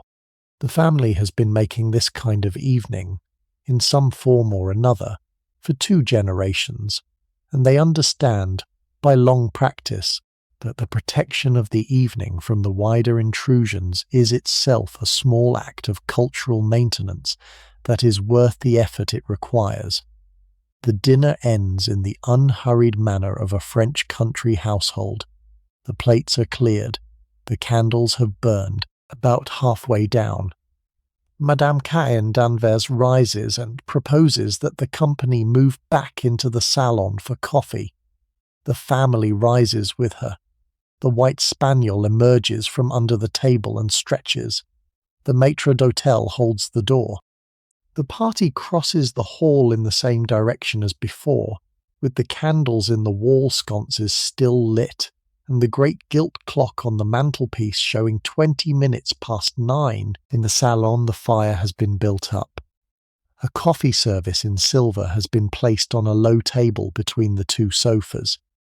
The grand piano at the far end of the room is open, with sheet music on the stand.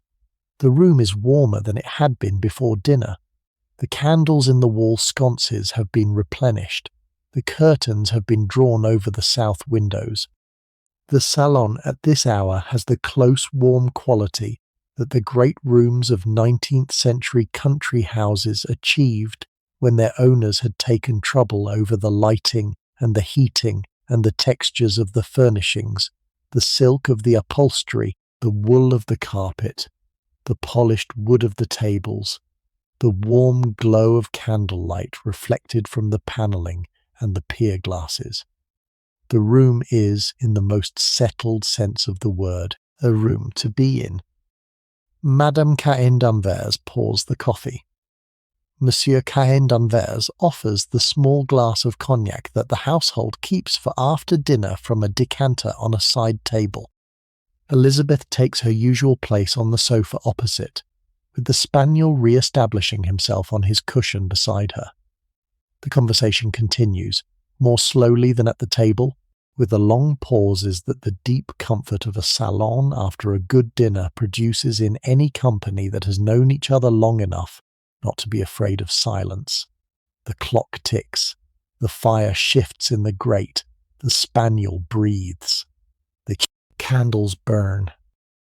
The coffee is the dark, slightly bitter coffee that the Parisian houses of the period preferred beans bought from a specialist roaster in the Rue Cambon, brought to Champs in sealed tins, ground each morning by the housekeeper, brewed in a silver percolator that had been a wedding present from Louise's parents in 1862.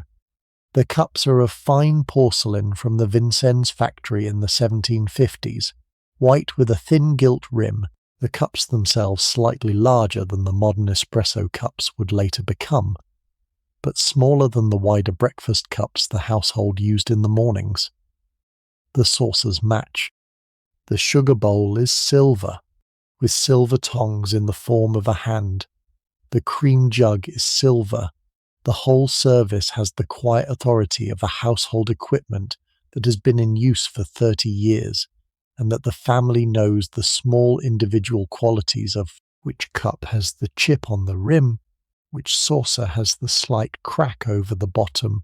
Which spoon has been bent very slightly out of shape by some forgotten domestic accident? The cognac in the small glass is a Hennessy from the Charente of the late 1860s that Honoré Mercier had brought up from the cellar at the end of the dinner. The cognac at Champs is good but not extraordinary. The family had not been collecting cognac as seriously as it had been collecting wine, and the cellar held only a few dozen bottles of it, drawn down slowly over the years.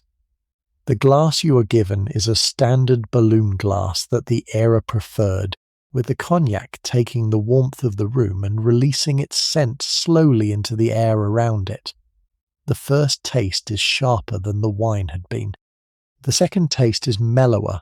The cognac is, in the most general sense, the warming spirit at the end of a long evening that the European drinking culture of the late 19th century had been working out as the appropriate close to a quiet dinner. The conversation in the salon, with the coffee and the cognac and the fire and the candles, moves through the slow drift that a good evening's drinking allows. Madame Cahen d'Anvers mentions a book she has been reading, a recent French translation of the Russian novelist Tolstoy's late short stories, which had been published by Charpentier in Paris the year before, and which had been recommended to her by Joseph Reinach. The stories are mostly about peasants in the Russian countryside, about death, about religion, about the moral instability of ordinary life. She finds them strange and moving in the way that the late writing of an author of long-established reputation can be moving sparer than his earlier novels, more direct, harder. Her husband, who reads less fiction than she does, and who has never warmed to Tolstoy, listens politely. Elizabeth, who has read one of the stories herself, asks her mother a question about it. The two of them work through the question briefly, in the unhurried way that book conversation in a private drawing room can be. The clock on the mantelpiece, the small gilt timepiece by Leroy, strikes the half hour with a soft single note. The fire in the grate has burned down somewhat, and is being kept up by a footman who comes in quietly with a basket of fresh logs and lays two of them on the embers without speaking. The room takes in the new warmth gradually as the logs catch. The conversation pauses while the footman is in the room and resumes after he leaves. The spaniel, who has woken up briefly to watch the footman, settles back into his cushion. After perhaps a quarter of an hour, Elizabeth, who plays the piano well, is asked by her mother whether she might play something. She agrees. She moves to the piano. She settles herself on the bench. She turns the lamp on the piano up a little so that she can read the music. She begins with the slow movement of a Mozart piano sonata in C major, K545, in the unhurried tempo that the late afternoon practice of the household had taught her over many years. The piece is one of the most familiar in the household repertoire. Her mother had played it for her when she was a child. Her music teacher in Paris, a Belgian named Monsieur van der Velde, who had been her teacher since she was 9, had walked her through the standard interpretations of it across her early teens. She had been playing it herself in her own version of those interpretations for the past 5 years. The piece moves through its 16 bars in the soft singing line that the right hand carries above the patient left-hand accompaniment, with the unhurried phrasing that Mozart's late writing for the piano had learned from the great vocal melodies of his operas. The room holds its attention. The candles in the wall sconces reflect off the polished black wood of the piano case. The father in bed, his fauteuil has closed his eyes. The mother, on her sofa, with a piece of needlework in her lap, has stilled her hands. The spaniel under the piano has stopped moving. She moves when the Mozart is finished to 2 of the shorter Chopin nocturnes. The nocturne in B-flat minor, Opus 9 number 1, with its long melancholy melody in the right hand, and its patient broken chords in the left, and then the more familiar Nocturne in A-flat major, Opus 9 number 2, which is the piece that anyone who has ever heard Chopin played in a small drawing room has heard at some point in their life. She plays both of them in the slightly cooler interpretation that the French piano tradition of the late 19th century preferred less rubato than the German interpreters used, more attention to the underlying tempo, the singing line kept clean rather than ornamented. The pieces are short, each is over in 5 or 6 minutes. The salon holds its attention through both of them. She moves then to a transcription of the great aria from Gluck's Orfeo, the lament that Orpheus sings at the death of Eurydice, Che faro senza Eurydice, in the long, simple line that Gluck had written in the 1760s and that the family had been hearing in the Paris opera productions for many years. The transcription is by Liszt, in a version that strips Gluck's original of its operatic accompaniment and leaves the melody as a single long lyrical line in the right hand, with the lightest of harmonic supports beneath it. The piece is among the most affecting things in the keyboard repertoire of the 19th century, and Elizabeth plays it with the unsentimental clarity that the music requires. The room sits with the lament across its 5-minute span. The lamp on the piano flickers slightly in a small draught from somewhere. The fire shifts in the grate. The music ends in the long-held final chord that Gluck had given to the aria, with the sound of the chord fading slowly over the room as Elizabeth's hands lift gently from the keys. She moves last to the new piece she has been learning, the third barcarolle by Gabriel Fauré, which had been published only the previous year in 1895, and which she had bought the score of at a music shop in the Rue de Rivoli on her last visit to Paris. The Fauré is harder than the pieces she has been playing. It moves through more elaborate harmonic territory than Mozart or Chopin had used. It requires a steadier left hand than the early Chopin had asked for. She plays it carefully, with 1 or 2 small hesitations on the more complex passages where she is still working out the fingering.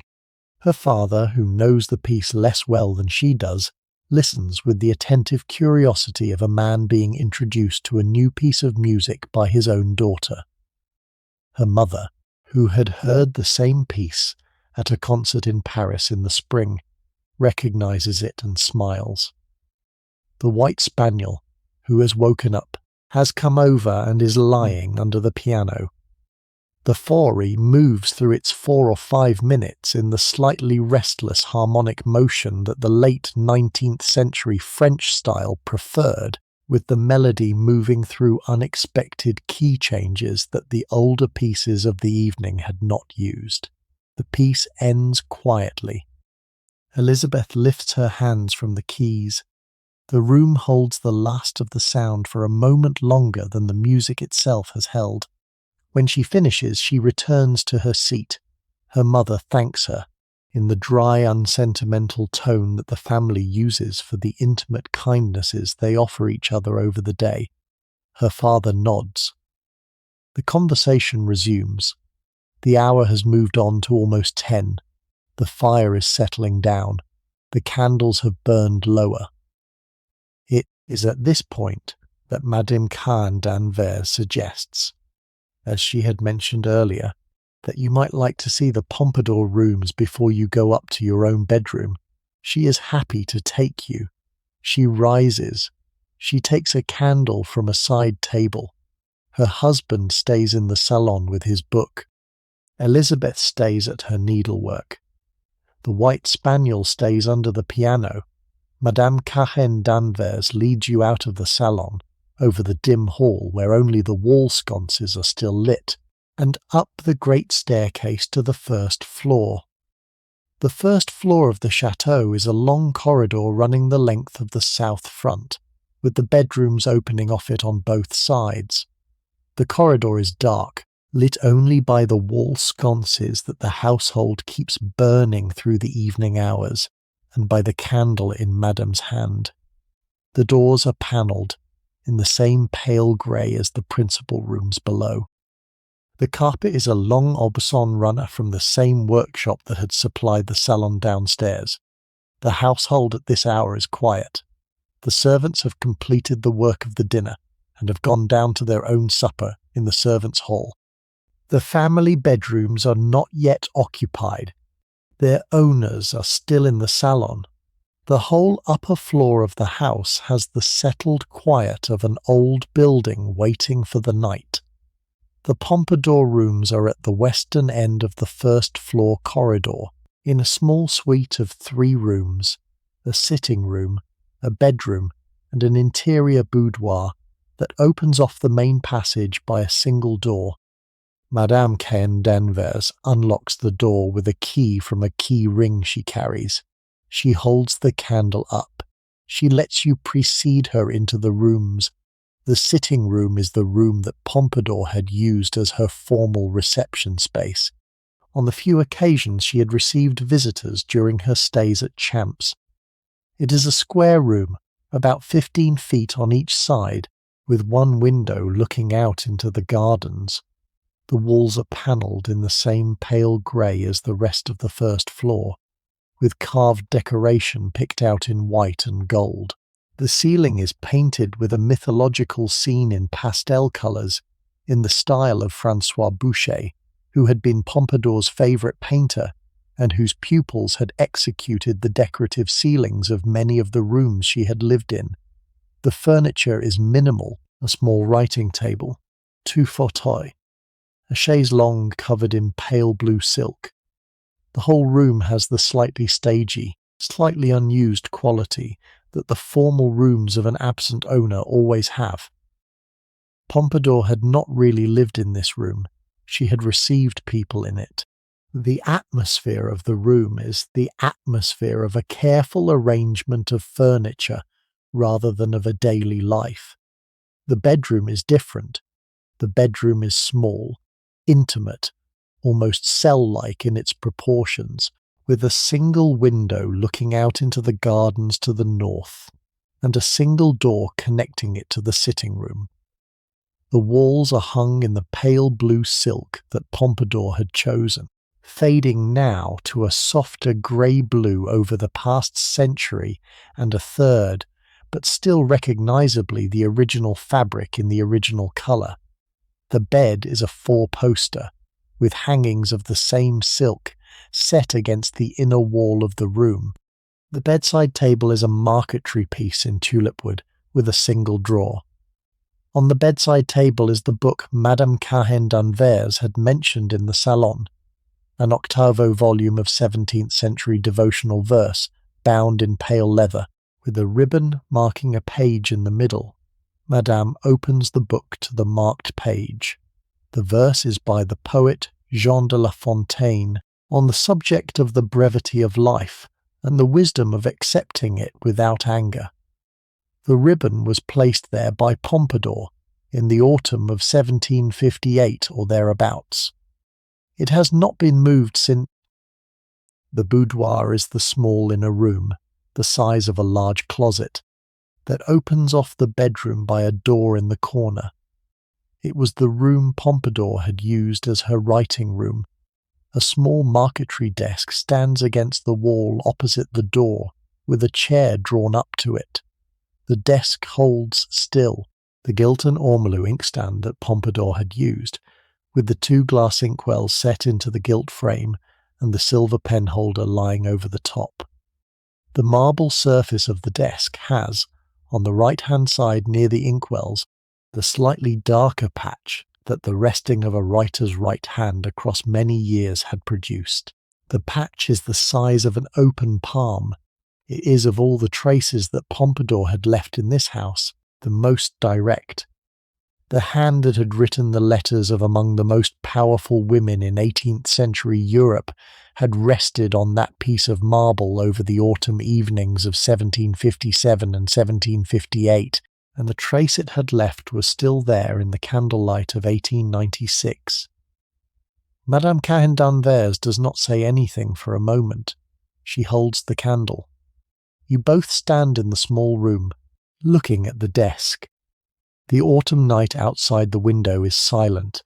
The household below is silent. The trace on the marble is the only sign in the room of the woman who had used it. The room is, in some sense, a place that the careful preservation of physical objects across generations can produce in any house old enough to have held more than one life, an accidental shrine to a woman whose public reputation across a century and a third had been among the most contested in French history, and whose private life had been spent in part in the unhurried country stillness of 3 rooms at the end of a corridor in a country house 20 miles from Paris. The room itself, in the candlelight, has the particular quality that small rooms with old surfaces acquire when they have been preserved across many decades. The blue silk on the walls has faded unevenly, with the parts of the wall near the window slightly more bleached by the daylight than the parts near the inner corner. The wax of the candles burned in this room over the centuries has left a thin sediment of soot on the ceiling above the wall sconces.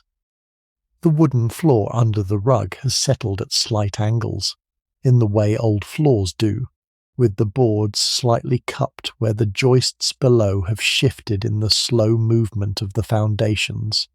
The whole room has the patient, slightly worn quality of any small enclosed space that has been used carefully for a long time. The candle in Madame Cahen d'Anvers's hand throws shadows up the walls. The inkstand on the desk catches the candlelight in its gilt frame. The 2 glass inkwells are empty.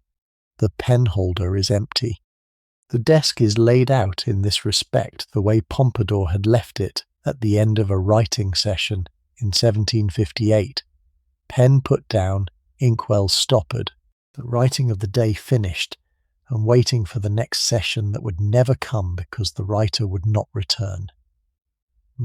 Madame mentions, in the soft tone the room invites, the few specific letters that the historical record knows Pompadour to have written from this desk. A letter to the king in early November 1757, complaining mildly about the cold weather and asking him to send her a fur-lined dressing gown from her wardrobe at Versailles. A letter to the Duc de Choiseul in February 1758, on the question of the appointment of a new ambassador to Vienna, in which he had argued against the wishes of the foreign ministry for the candidate the king himself had eventually appointed. A letter to her brother, the Marquis de Marigny, in March 1758, on the question of a piece of property he had been trying to buy in the south of France, in which she had advised him gently against the purchase on grounds that turned out 10 years later to have been correct.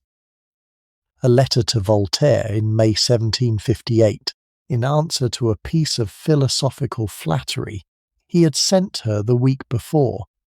A letter to her favourite niece in the summer of 1758 about the niece's recent engagement, and the question of the dowry that Pompadour herself had agreed to provide.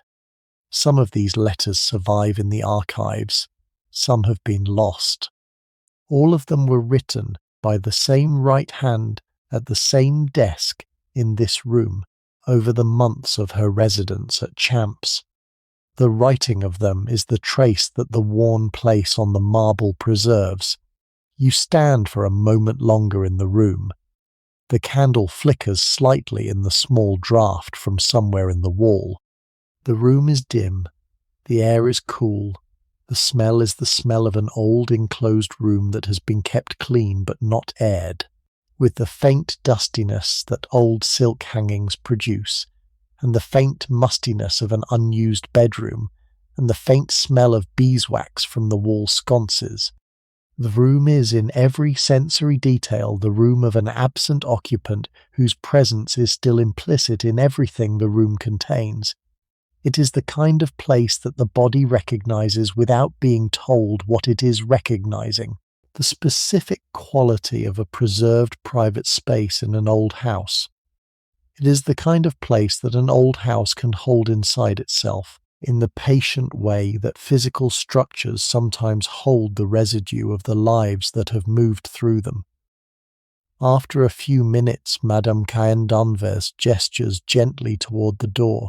You leave the rooms in the same order you entered them, with the candle, in the same quiet.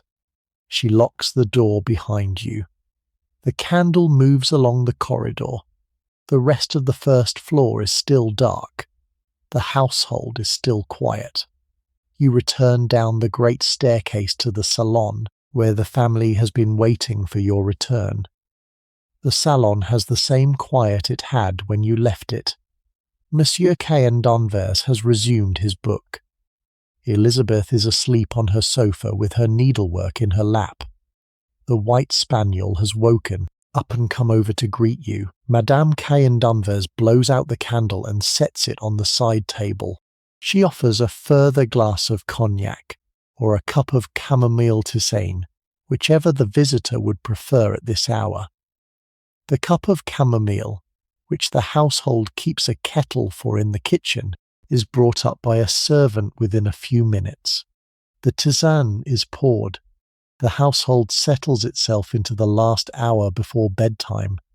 The library is the room on the north side of the ground floor opposite the salon, beside the dining room. It is the room Monsieur Cahen d'Anvers uses for his own reading and correspondence in the mornings, and at the end of the evening, and it is the room where the household keeps the books that the family has accumulated across 2 generations of educated buying. It is not by the standard of the great Parisian Jewish libraries of the era, the Reinach Library, or the Ephrussi Library, or the libraries of the Rothschild houses, an outstanding collection. It is the working library of a cultivated banking family, with the standard great works of French literature in their best 19th century editions, a substantial section of 19th century history and political memoir, the major German philosophers in French translation, a respectable shelf of English novels, and a more interesting collection of contemporary French writing that Louis and Louise had been acquiring over the past 20 years. As the new generation of writers became visible, the library is shown to you briefly, after the chamomile, on the way back over the hall toward the staircase. Monsieur Cahen d'Anvers opens the door. The room is dark, but he goes in and lights a single candle, so that you can see the general layout. The walls are entirely shelved in mahogany from floor to ceiling. The room is perhaps 20 feet square. A desk stands in the center of the room, with a green leather top and brass mounts, where Monsieur Cahen d'Anvers does his correspondence in the morning. 2 leather armchairs are drawn up at the fireplace, which is unlit tonight. The smell of the room is the warm smell of old book bindings and beeswax polish and the slight tobacco of the cigars. Monsieur Cahen d'Anvers occasionally smokes when he is working at the desk in the evenings. He points out, with the affectionate brief commentary of a host showing a guest his books, a few of the volumes on the lower shelves. A first edition of Stendhal's Le Rouge et le Noir, bought in a sale at the Hotel Drouot in the 1870s. The full Goncourt Journal in the new annotated edition that had begun to be published the previous year. A set of the Hugo Quatrevingt trays, which Louis particularly admires. A signed copy of the new novel by Anatole France that Elizabeth had been reading, sent to him by the author through a mutual friend. Higher up, harder to reach, the older books that the family had brought with them from Antwerp and Trieste in the previous generation. The 18th century editions of Diderot and Voltaire and Rousseau that Meyer Cahen d'Anvers had collected as a young man, and that had come down to his grandson with the rest of the inheritance. The literary connections of the house, which Monsieur Cahen d'Anvers does not press, but which the books on the shelves quietly attest, run through the wider Parisian salon culture that the family had been part of across 2 decades. The young Marcel Proust, who in 1896 was 25 and a regular at the various drawing rooms where Louise Cahen d'Anvers entertained, would later draw on his memories of these households for the great Belle Époque novel he had not yet begun to write. The character of the Duchesse de Guermantes, in the novel that would eventually appear over the decade between 1913 and 1927, was assembled from elements of perhaps half a dozen of the Paris hostesses of Proust's youth, of whom Louise Cahen d'Anvers was one. The character of Charles Swann, the cultivated Jewish bachelor at the centre of the early volumes, was drawn substantially from Charles of Frussy, who had been at the heart of the circle. The character of Albertine, the elusive young woman of the central narrative, was assembled from elements that included, at some level, the figure of Irene Cahen d'Anvers, as Proust had encountered her in his early 20s. The novel itself had not yet been written. Proust in 1896 was working on the unfinished early manuscripts that he would eventually abandon, but the world he would draw on was already there, in this house and the houses like it, in the autumn of 1896. The salons themselves, which the novel would later describe in such patient sociological detail, were the principal social institution by which the Paris haute bourgeoisie organized its cultural life in the late 19th century. Madame Cahen d'Anvers held an afternoon salon on Tuesdays at the Rue de Bassano, which had been running since the early 1880s, and which had become, by the date of the family's purchase of Champs, a recognized hostess Tuesday of the Paris Right Bank. The salon ran from about 4 in the afternoon to about 7, with tea and small refreshments served in the drawing room on the first floor. The attendance varied from week to week. The core was always the same: Charles Efrusy, Joseph Reinach and his wife, Anatole France, Edmond de Goncourt while he was still alive, the historian Gabriel Hanotaux, the journalist and politician Leon Blum in his younger years, the painters Renoir and de Gare in the years before the rupture with Renoir, the poet Henri de Regnier, the young Marcel Proust, who had been brought once in 1891 by Reynaldo Hahn, and who had been a regular afterwards. The conversation was the conversation of cultivated French Republicans of the centre-left, with a steady undertone of anxiety about the political weather that the country had been experiencing over the 1890s, and a steady appetite for the new writing and the new painting and the new music that the period had been producing. Proust had been brought to one of these Tuesdays in March of 1891 by Reynaldo Hahn, the young Venezuelan composer who was at the time Proust's romantic intimate. Proust had been 19. He had been, by his own later account, immediately enchanted by Louise Cahen d'Anvers and by the distinctive elegance of her drawing room. He had been returning, in the years since, with the patience of a young social aspirant who had identified a house he wanted to be received in. He had been received with a kind of patient, amused tolerance by Louise, who liked him without taking him entirely seriously, and with somewhat more reserve by Louis, who had found the young Proust's social manner slightly affected. Proust had nevertheless been a regular at the Cahen d'Anvers drawing room over the past 5 years, and he was, in the autumn of 1896, a figure whose absence the family would have noticed if he had stopped coming. He would not stop coming. He would continue to be received at the Rue de Bassano over the next decade, until the wider social withdrawal that the writing of À la recherche du temps perdu eventually required of him gradually took him away from the salons that had nourished him. But he would carry the memory of these afternoons in him for the rest of his life. The drawing room he had been received in, the faces of the women whose Tuesdays had become his Tuesdays, the voices, the patterns of the conversation, the particular quality of late afternoon light coming through tall French windows onto the dark silks of the upholstery. All of it would, in the long inward work that produced the novel, be reorganized into the fictional drawing rooms of the Faubourg Saint-Germain that the novel would describe, the rooms of the Duchesse de Guermantes, of Madame de Villeparisis, of Odette Swann, of Madame Verdurin in the bourgeois inversion of the same form.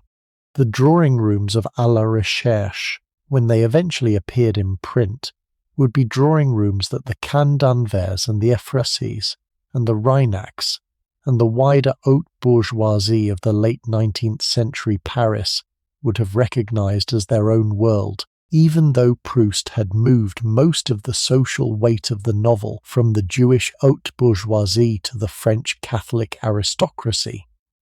The family does not know, in the autumn of 1896, that the young man they have been receiving on Tuesday afternoons over the past 5 years will eventually do this. They do not know that one of the great novels of the European 20th century is being slowly assembled, in the unconscious daily work of an attentive observer, out of the materials of their own social life. They have never been alone in this kind of unknowing. Most of the figures who appear in the novels of their period are unknowing in the same way. The figures who sit in the drawing rooms of an age are rarely aware that they are sitting for the portraits the next generation will paint of them. The portraits are made in a backward look that the figures who are being painted do not yet have access to. The novel that the boy Proust is at this moment slowly accumulating the materials for will eventually be a portrait of the moment that the household at Champs is, on this autumn evening of 1896, simply inside. The conversation moves to the staircase. The hour is approaching 11. The household is preparing itself for bed. Monsieur Cahen d'Anvers blows out the candle in the library. He locks the door. He kisses his wife and his daughter on the cheek. He bids you good night. He goes up to his own dressing room, where his valet will be waiting to help him out of his evening clothes. Elizabeth, woken gently by her mother, gathers her needlework, picks up the spaniel, and goes up to her own bedroom on the first floor. The house begins to settle into the long pause that the hour before sleep brings to any household at the end of a quiet evening. And Madame Cahen d'Anvers, who has been quietly attentive to her guest over the evening, takes a moment in the hall before she goes up herself. She mentions that your bedroom is the second door on the right at the top of the stairs, on the south side of the house, with a view over the gravel sweep and the South Avenue. She mentions that the maid will have turned down the bed and laid out the things you might need. She mentions that breakfast in the morning is at any hour between 8 and 10, and that you may come down when it suits you. She wishes you a good night. She goes up to her own apartment. The hall is quiet. The clock on the mantelpiece ticks. The candle in the wall sconce at the foot of the stairs is burning low.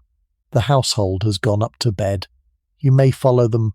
The staircase at Champs is a great square wooden stair with a wrought iron balustrade, rising in 3 flights from the eastern end of the hall to the first floor. The stair was designed by the elder Bullitt in 1705 and has not been altered since. The treads are of oak, worn slightly in the centre by 200 years of footsteps. The balustrade is of black iron, with a pattern of acanthus leaves and rosettes in the manner of the late 17th century. A long aubusson runner covers the treads. A pair of candles in iron sconces at the half landings provide enough light to make the climb without difficulty. You go up alone. The household is in its rooms. The clock in the hall is still ticking. The fire in the hall has been banked for the night. You pause at the first half landing, where the wall sconce throws a soft yellow circle of light onto the panelled wall opposite. The window at the half landing looking out into the formal gardens at the back of the house, has its shutters drawn. The night beyond the shutters is the agricultural dark of the valley. You can hear, through the closed shutters, the very faint sound of the wind in the limes at the front of the house, and underneath that the deeper stillness of the open fields. The household has finished its work for the day. The kitchen below the half-basement is unlit. The servants' hall is quiet, the supper having been eaten and cleared an hour ago. The pantry is shut. The scullery is still. The cellar where Honoré Mercier had drawn the bottles for the evening is locked for the night. The ground floor of the house, behind you and below, holds only the two wall sconces of the hall still burning, where the night watchman has begun his slow rounds through the public rooms. He will check each door. He will bank each fire. He will trim each candle. He will sit in his chair beside the front door for the long stretch of his vigil. He has been doing this for 11 years and has, by long practice, become good at it. The second flight of the staircase carries you up to the first floor proper. The landing at the top is a long rectangular space running over the centre of the upper floor, with the bedroom corridors opening off both ends.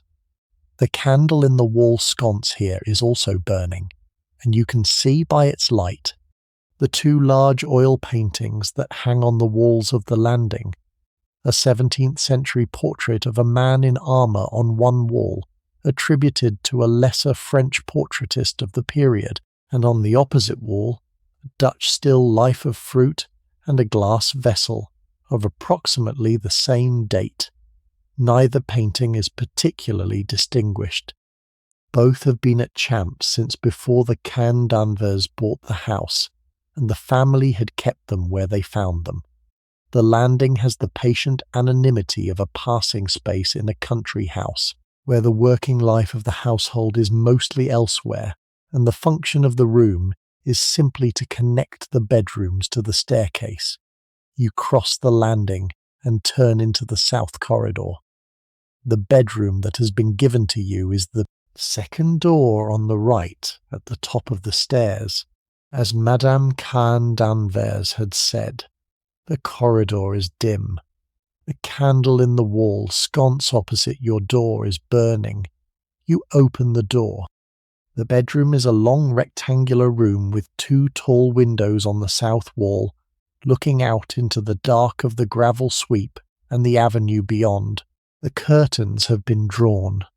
A fire is burning in the small marble fireplace on the inner wall. The candles in the wall sconces have been lit. A single candlestick on the bedside table is burning.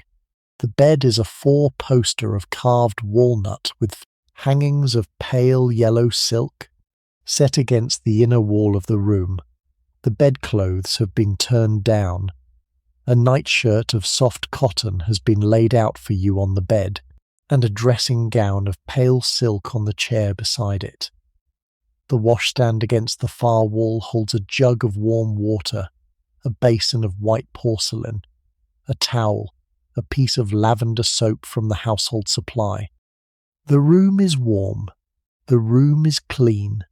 The room is in every visible detail the bedroom of a country house that has been preparing the guest's arrival over the whole of the afternoon. The bedroom itself is an original 1707 bedroom of the house, on the first floor of the south front, with its panelling intact from the original Hardouin scheme. The walls are panelled in the pale grey of the rest of the house, with carved decoration in the upper panels. The ceiling is plain, painted white, with a simple cornice. The floor is parquet, with a worn but good Persian rug on the centre of the floor and a smaller rug beside the bed. The furniture is a mixture of 18th century pieces and the heavier 19th century additions that the Cahen d'Anvers had brought with them when they took possession of the house. A chest of drawers in mahogany with brass mounts, a tall mirror in a gilt frame on the inner wall, 2 upholstered armchairs by the fireplace, a writing table at the window in case the guest should wish to write a letter before bed. You go to one of the windows, push the curtain aside an inch, and look out. The night outside the window is a clear autumn night that the Ile-de-France produces in October when the year has been dry, moonless tonight, no cloud. The stars unusually visible above the dark mass of the lime trees in the avenue. The gravel sweep is dark. The lamp at the gates of the estate, half a mile down the avenue, is too distant to make out tonight.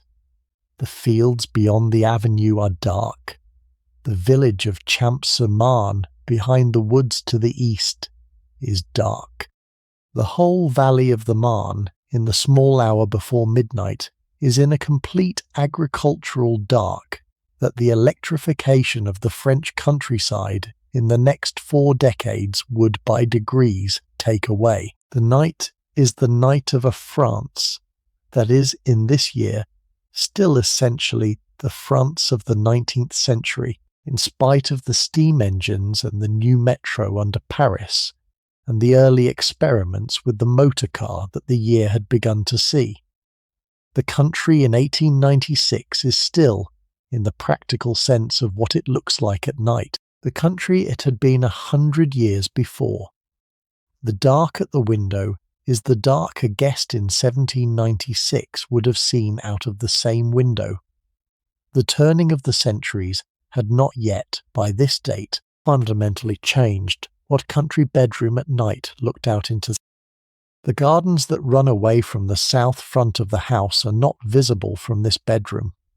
The bedroom faces the gravel sweep and the avenue.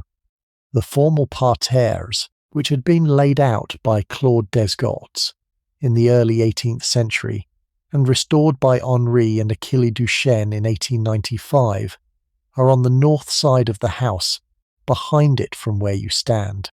You had walked past the edge of them on the carriage drive earlier in the evening, in the last grey light of the autumn dusk, and had seen the box hedges in their geometric patterns and the gravel paths between them and the central pool of the great parterre, and the further hedges that closed off the gardens against the open fields beyond.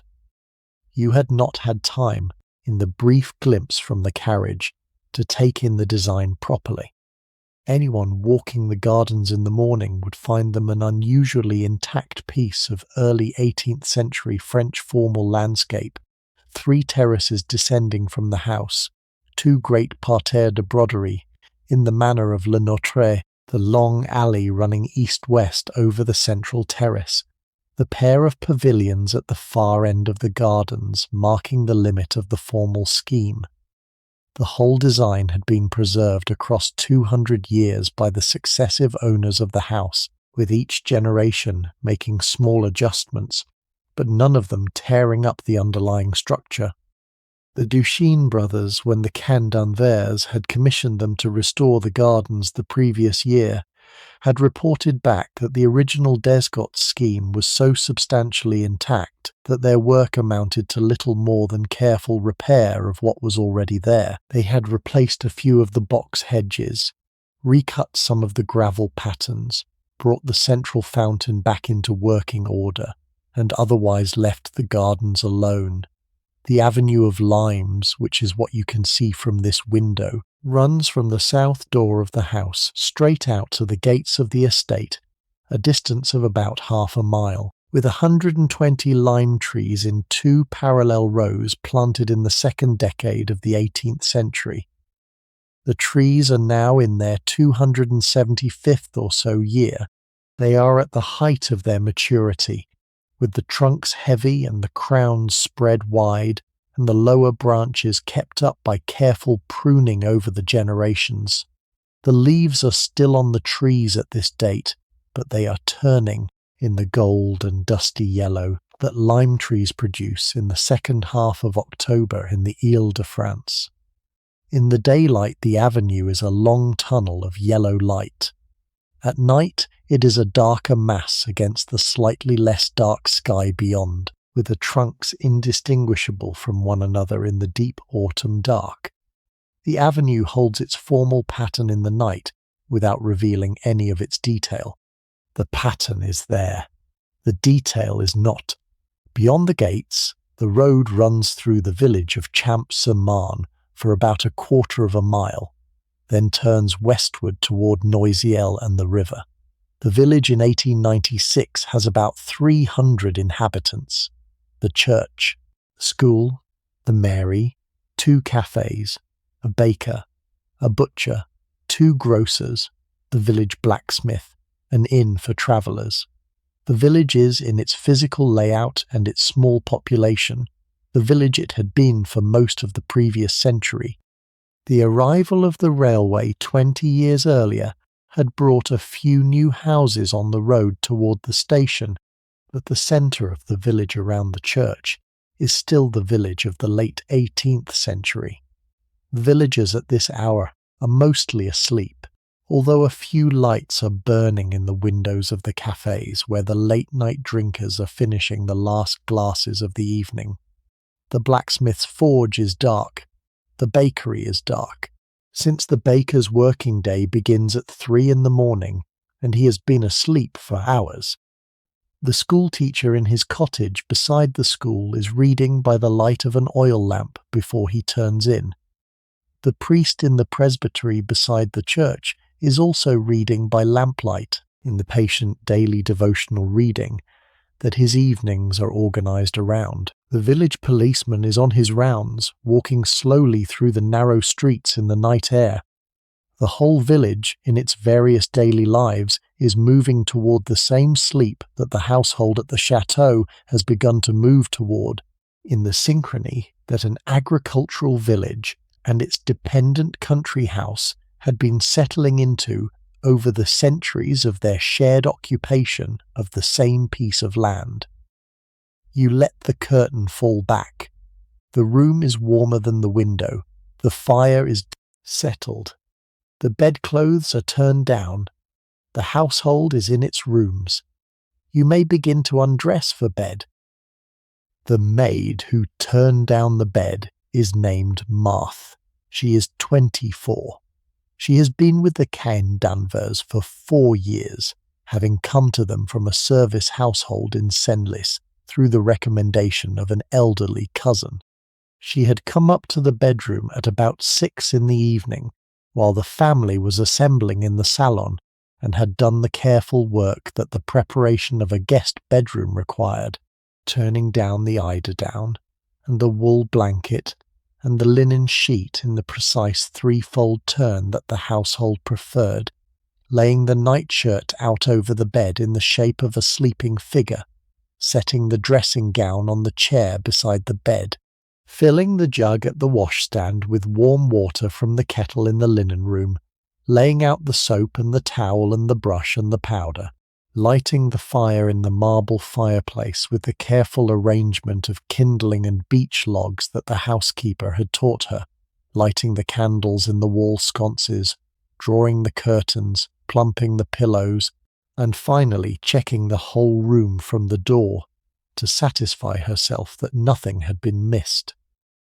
She had then gone down to her supper in the servants' hall, where she had eaten with the other maids and the kitchen staff, and she was now in her own small bedroom on the attic floor, asleep already in the deep, tired sleep that a young woman who has been on her feet for 14 hours of careful domestic work reaches the moment her head touches the pillow. You will not see her tomorrow. She will come in at 6 in the morning, while you are still asleep, and will rebuild the fire and bring fresh water and lay out your things for the morning in the same patient, unobtrusive way that she had done the work of the night before. The whole rhythm of the household, in its various small workers, is set up to make the visitor's experience of the house feel effortless, by absorbing the effort into the long, invisible pattern of the working staff. You are the temporary beneficiary of that pattern tonight. The dressing for bed in a country house of 1896 for a guest has the unhurried pattern that the era preferred. The clothes you have worn during the day are folded and laid out on the chair or hung in the wardrobe against the wall. The nightshirt is put on. The dressing gown is put on over it. The face is washed in the warm water at the washstand. The teeth are cleaned with the brush and the powder that the household has provided. The hair is brushed.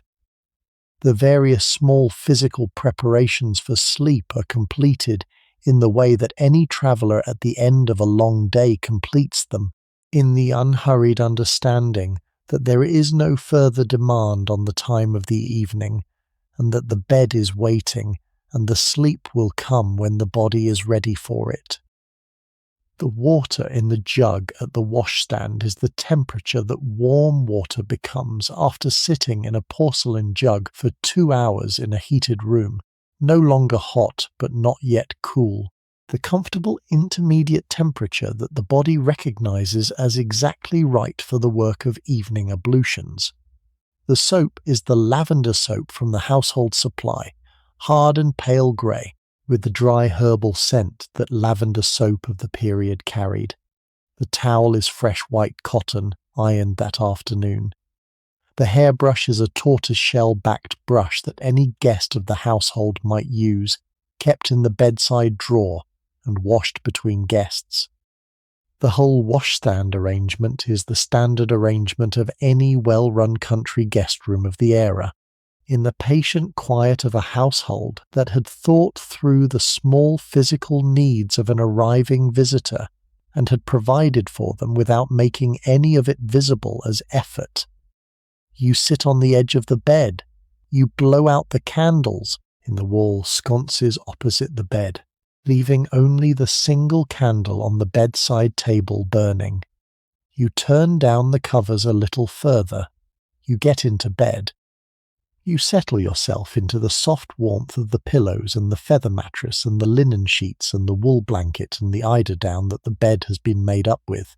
You blow out the bedside candle. The room goes dark. The room in the dark has a different quality from the room with the candle lit. The fire in the marble fireplace banked down for the night gives a low glow that you can see through closed eyelids as a slight warmth on the eastern side of the room. The window is on the south. The bed faces the inner wall, the shapes of the room, the chest of drawers, the mirror, the armchairs by the fireplace, are dim outlines against the deeper dark of the panelled walls.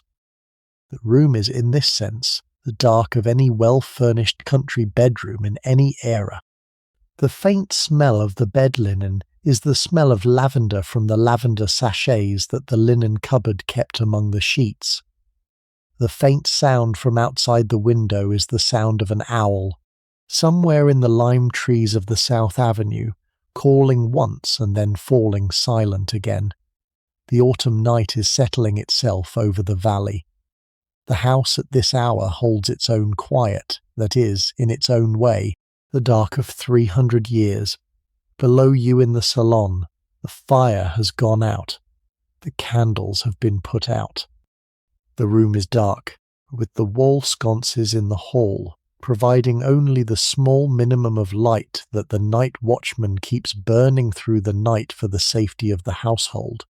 The dining room is dark. The 4 Renoir paintings hang on their walls in the dark, with the faces of Alice and Elizabeth and Irene, and the 2 boys held in the silent image that the canvas and the paint had made of them on the days the artist had painted them, 15 and 16 years before, in the family's Paris house. The paintings hold their colour in the dark, in the way paintings hold their colour at night, in any room that holds them quietly without losing anything, in the patient way that pigment holds what it has been made to hold over the long stretches of night between one viewing and the next. The library is dark. The books on their shelves hold their words in the dark in the way books always hold their words when no one is reading them. The first edition of Le Rouge et le Noir, the Goncourt journals, the Quatre-Vingt-Treize, the new Anatole France, the 18th century editions of Diderot, all are in their places on their shelves, waiting for the morning, when one or another of them might be taken down and opened. The library is, in some sense, a room that an old house always has somewhere on the ground floor. A room where the accumulated reading of a family has been kept over the generations, and where the words of writers long dead and writers still alive have been brought together in a single silent collection that the household uses in its own way, over the days and weeks and years of its slow occupation of the house. On the first floor, the family is in its bedrooms. Monsieur Cahen d'Anvers is asleep in the master bedroom at the centre of the south front, where the bed has been the same bed since his wedding in 1862, brought from the Paris house when the family moved out to the country. His wife is asleep beside him, with the lamp on her side of the bed extinguished and a book lying face down on the bedside table where she had been reading before she had let herself drift off. Elizabeth is asleep in her bedroom on the same corridor as yours, with the white spaniel curled up in his basket beside her bed. The various servants are asleep in their own rooms on the attic floor above you, in the long shared dormitories that the household maintained for the maids and the chambermaids and the kitchen staff, and in the smaller individual rooms for the senior servants, the butler, the housekeeper, the chef, the lady's maid, the valet. The whole household, in its sleeping pattern, is the standard pattern of a Belle Époque French country house at this hour of the night. About 30 people, in their bedrooms, in their various positions in the hierarchy of the household, all asleep in the way that the dark hours of a country evening have been making people asleep for as long as country houses have existed. The Pompadour rooms at the far end of the first floor corridor are also dark. The door is locked. The bedroom inside is empty, as it has been for almost 140 years. The blue silk on the walls remains there in the night. The book on the bedside table has not moved, with the ribbon still marking its page. The desk in the boudoir still keeps the inkstand and the pen. The worn place on the marble is unchanged. The patient continuity of the physical objects that one woman had used in the autumn of 1758 is, in the autumn of 1896, the quiet persistence it had kept through every previous night over the long stretch between. The room is the room of a single human life that had been preserved into a future the woman who lived it could not have imagined. The gardens outside the house are also in the dark. The formal parterres on the north side of the house, laid out by Claude Desgottes in the early 18th century, and restored by Henri and Achille Duchesne the previous year for the new owners, are in the deep agricultural dark that an October night in the Ile-de-France produces. The box hedges hold their geometric patterns in the dark. The gravel paths hold their patterns.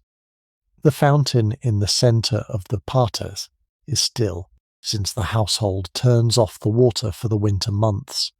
The avenue of lime trees on the south side of the house holds its formal procession in the dark.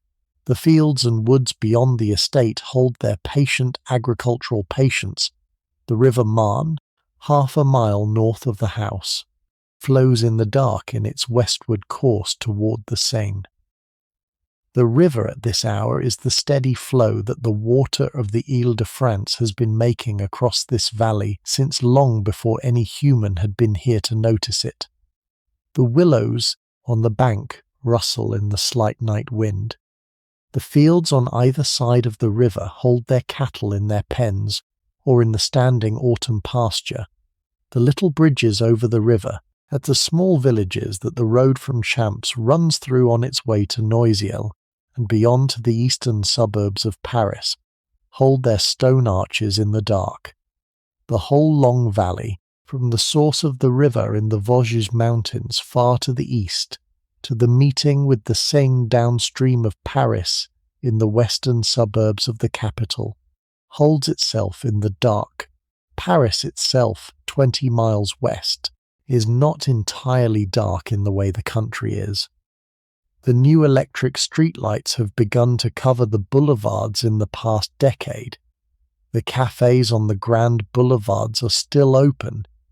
The opera house is still lit, though the performance of the evening has finished and the audience has gone home. The bars in the Latin Quarter are still serving. The Moulin Rouge in Montmartre is still bright. The wider mass of the city, however, with the hotels particuliers of the Rue de Bassano and the Rue Hamelin and the Avenue Hochet and the Parc Monceau and the Faubourg Saint-Germain and the other neighbourhoods of the Paris haute bourgeoisie, is largely asleep. The Cahen d'Anvers Paris house in the Rue de Bassano is dark, with only the night watchman in the hall. The Commando house in the Rue Hamelin is also dark, with Moise and the small Nissim asleep on their respective floors. The Ephrussi house, where Charles Ephrussi sleeps in the same bedroom he has slept in for 30 years, is dark. The whole network of Paris drawing rooms that the family belongs to is, at this hour, asleep in its various locations over the 7th and the 8th and the 17th arrondissements. The wider France is also asleep at this hour. The country in 1896 is a country of about 38 million people, covering the long landscapes that the centuries of French settlement had filled with villages and small towns and the accumulation of cultivated land. The Paris basin is asleep. The Loire Valley is asleep, with the great chateaux along the river holding their long roofs in the dark. The Brittany coast is asleep, with the fishing villages quiet between the tides. The Pyrenees are asleep, with the small mountain communities of the upper valleys held in the deep cold dark of an October night at altitude. The Provence villages are asleep in the warm dark of the Mediterranean. The country itself, in the agricultural pattern that its population still mostly lived by, is the country it had been for many centuries, a country where the dark of the night brought the working day to a close, and where the morning would bring the working day back in the slow turning of the agricultural calendar. The Europe beyond France is also asleep. London at this hour is mostly asleep, with the gas lamps still burning in the streets, and the night cabs still moving along the major thoroughfares, but the great mass of the city in its bedrooms, Berlin, is asleep. Under the long arrangements of the new German Empire that has only existed for 25 years. Vienna is asleep, in the slow patient sleep of the Habsburg capital that is approaching the end of its long imperial history without yet knowing it. Rome is asleep. Madrid is asleep. St. Petersburg, in the colder time zone, has been asleep for several hours already.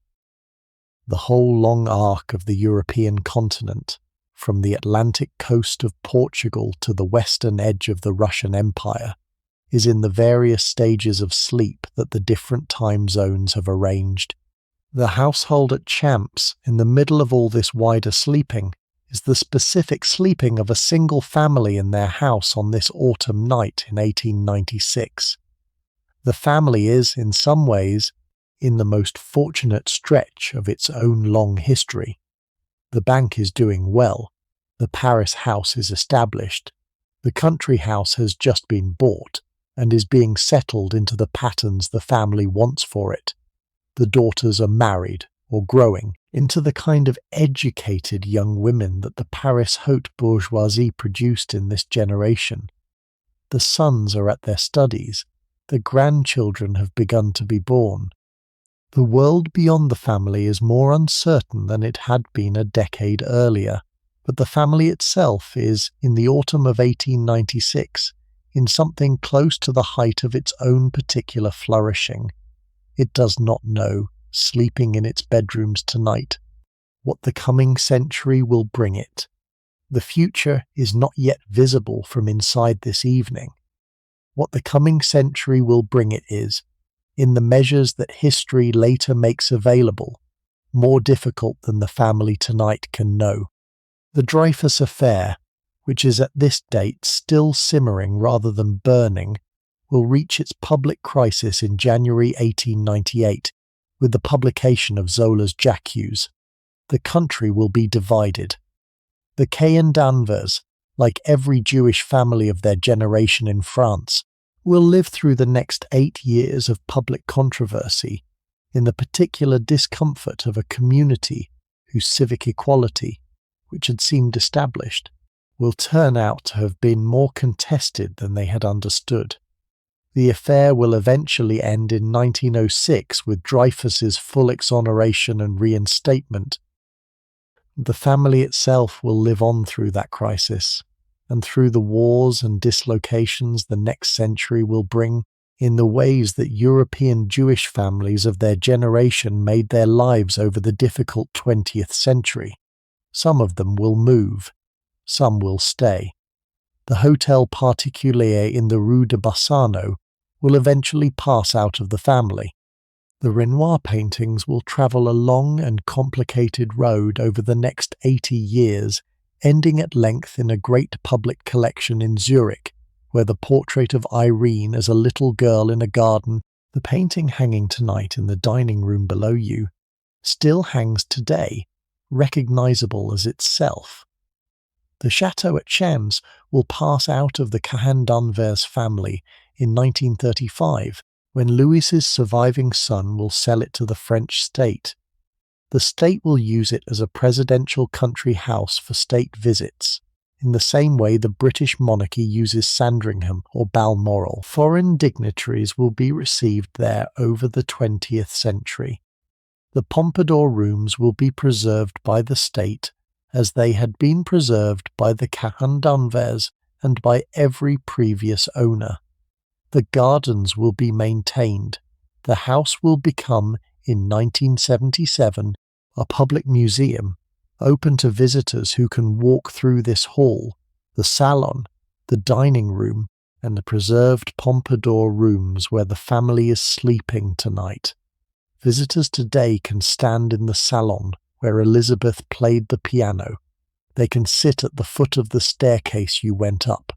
They can look out of the windows of the bedroom you are lying in. The house has outlasted the family that owned it tonight, in the patient way old houses outlast the generations who passed through them. None of this is in the family's awareness tonight. The family is asleep. The house is asleep. The valley is asleep. The future is, in the strict sense of the word, not yet. The autumn night of 1896 is, for the household, simply the autumn night of 1896, the night between one quiet day and the next quiet day, in the brief flourishing that the family is currently inside, with no premonition of what the next century will bring. The peacefulness of the evening you have just been part of is the peacefulness of a moment in time before the things that would later happen had begun to happen. It is, in the most precise sense, the peacefulness of the Belle Époque that the era took its retrospective name from. The era did not know it was Belle. It did not know it was an epoch. It would only be given that name later, after the war that ended it, in the nostalgic naming that the survivors of the catastrophe gave to the years before the catastrophe came. You are in the bed in the south-facing room on the first floor of the house. The fire is down to embers. The candle by the bed is out. The night outside the window is the night the country has been making over the long autumn. You are warm. The room is steady. The household is asleep around you. The hour is moving toward midnight or just past, in the turning of the autumn clock that the village church will mark from the next parish over the river. The bell of the parish church of Champs-sur-Marne, half a mile down the road from the gates of the estate, sounds for the hour. You can hear it through the window faintly, the way distant bells sound at night, through closed windows of a country bedroom in any era. It is the same bell that the household has heard at this hour every night of the year, in the same pattern, in the same slightly muted tone that 150 years of weather have given the bronze. The parish has been there since the 12th century. The bell is younger than that recast in 1763 after the original had cracked, but it is older than the house you are sleeping in, and it has been marking the hours of this particular night, and every other night of the past century and a third. The owl in the lime trees calls again twice, and then is silent. The wind, which has been very faint all evening, picks up a little and moves the branches of the lime trees in the small dry rustle that October lime trees produce, when their leaves are still on the branch but turning.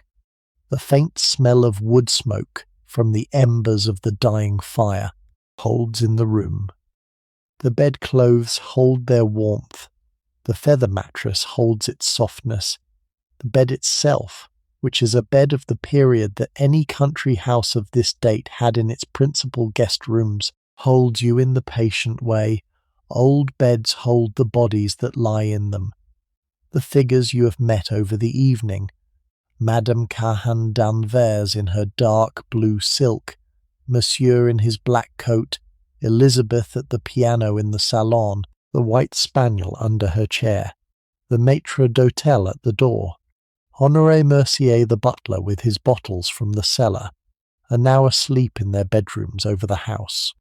The figures you have not met, but whom the conversations of the evening have touched on.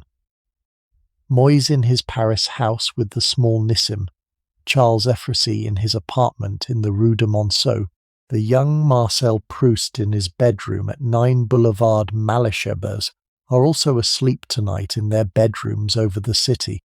The figures who had once lived in this house, and whose physical traces had been preserved in its rooms, Beauvalet who had built it and lost it, Pompadour who had rented it for 2 quiet years and left a worn place on a marble desk, are gone in the long sense of the word that history requires for figures who lived in earlier centuries.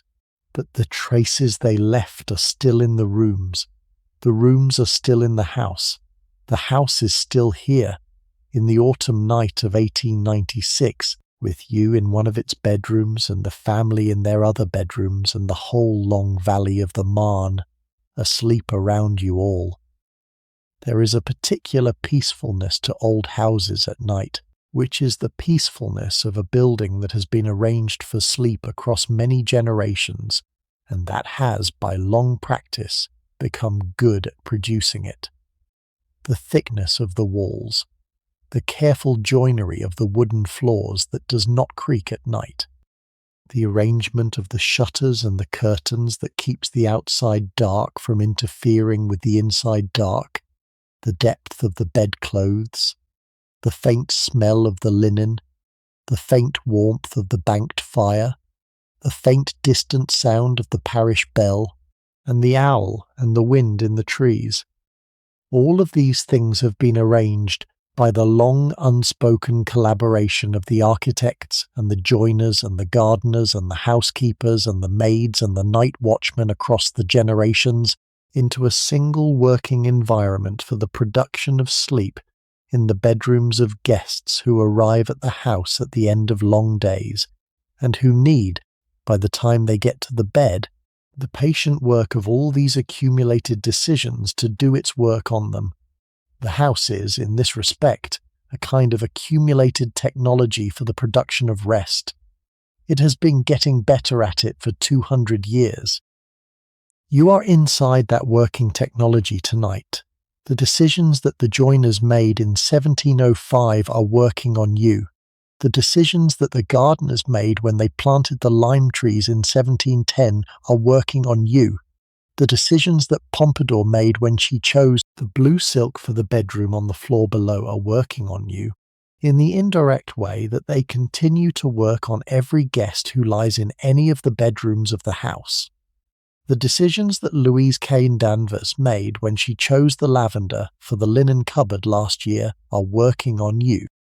The decisions that Madame Tessier made when she chose the dishes for the dinner you ate hours ago now, are still working on you in the unhurried digestion that the body conducts through the first hours of sleep.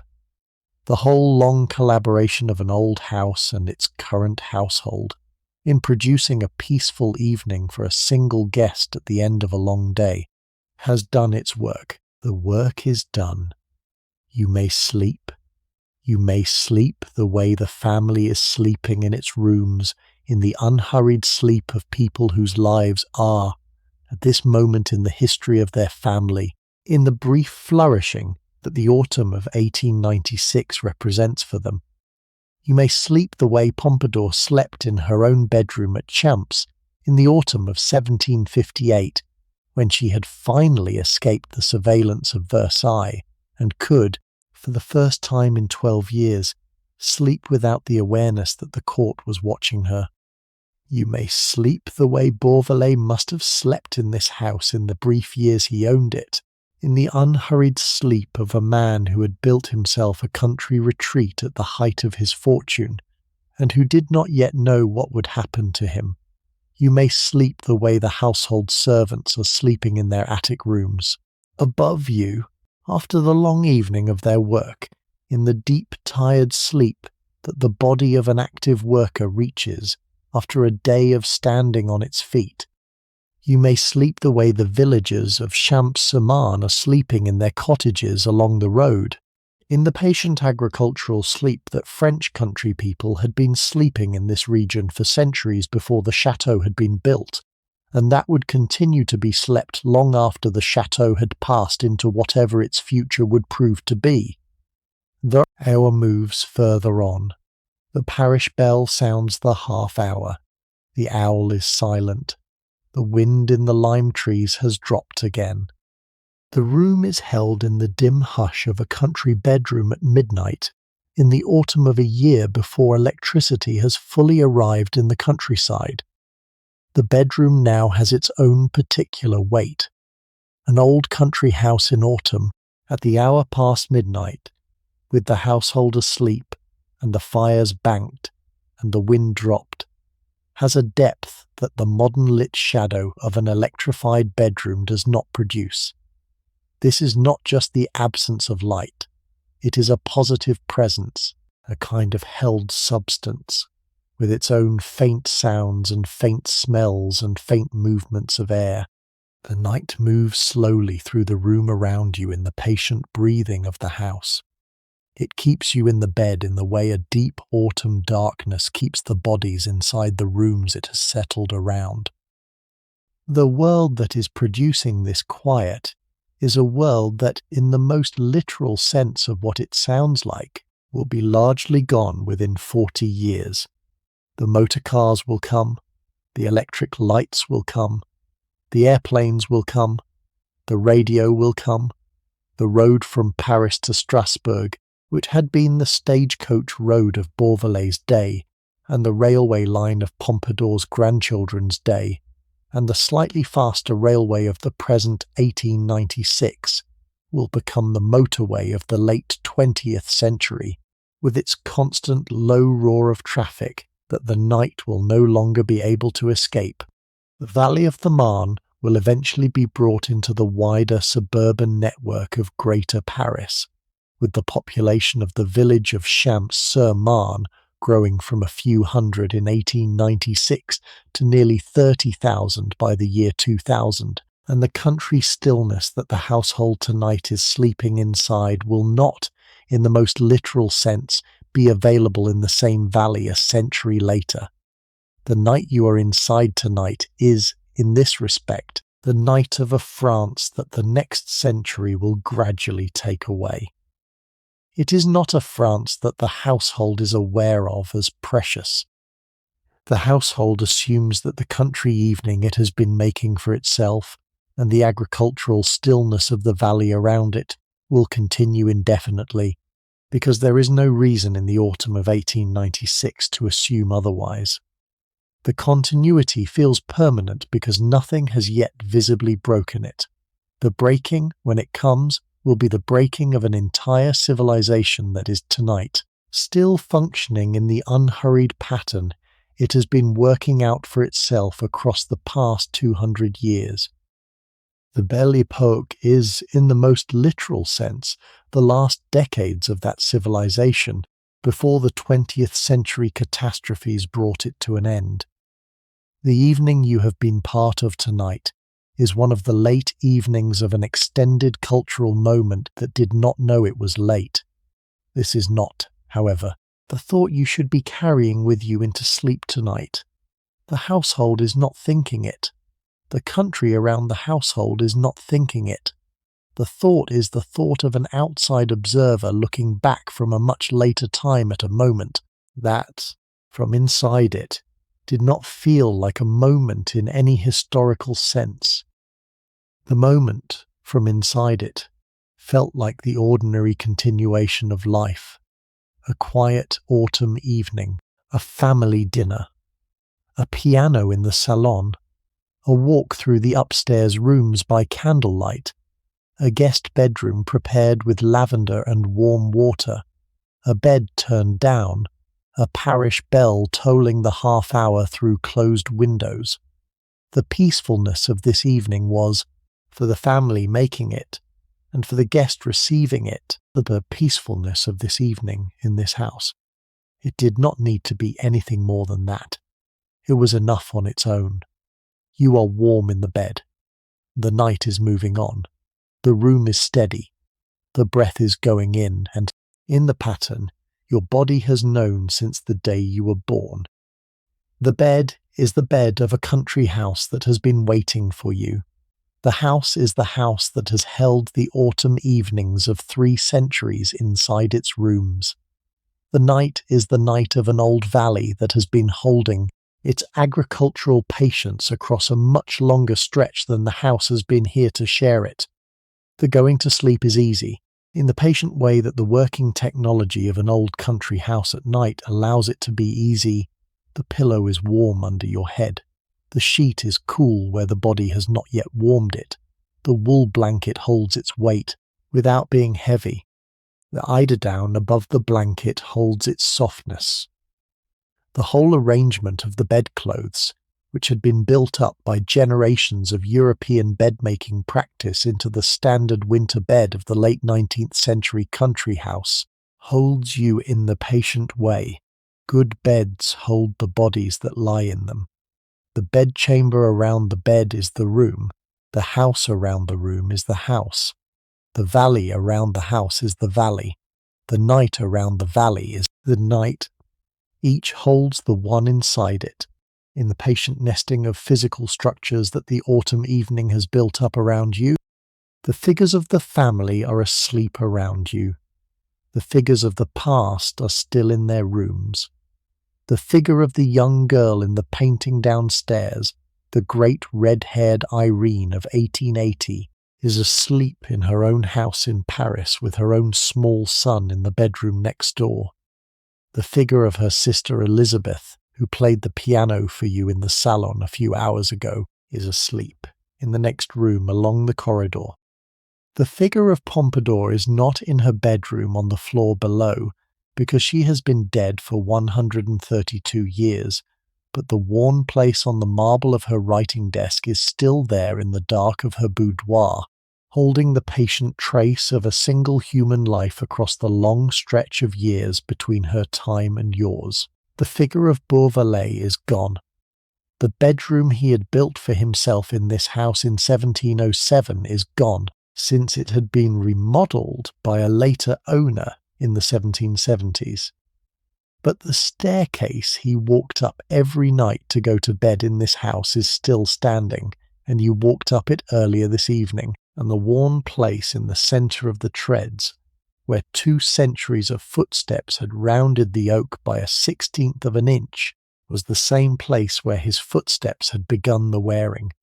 The continuity of the house is one of the things that holds you in the dark tonight. The bed has been a bed in this room since 1862, when the previous owners had bought it. The room has been a guest bedroom in this house since 1707.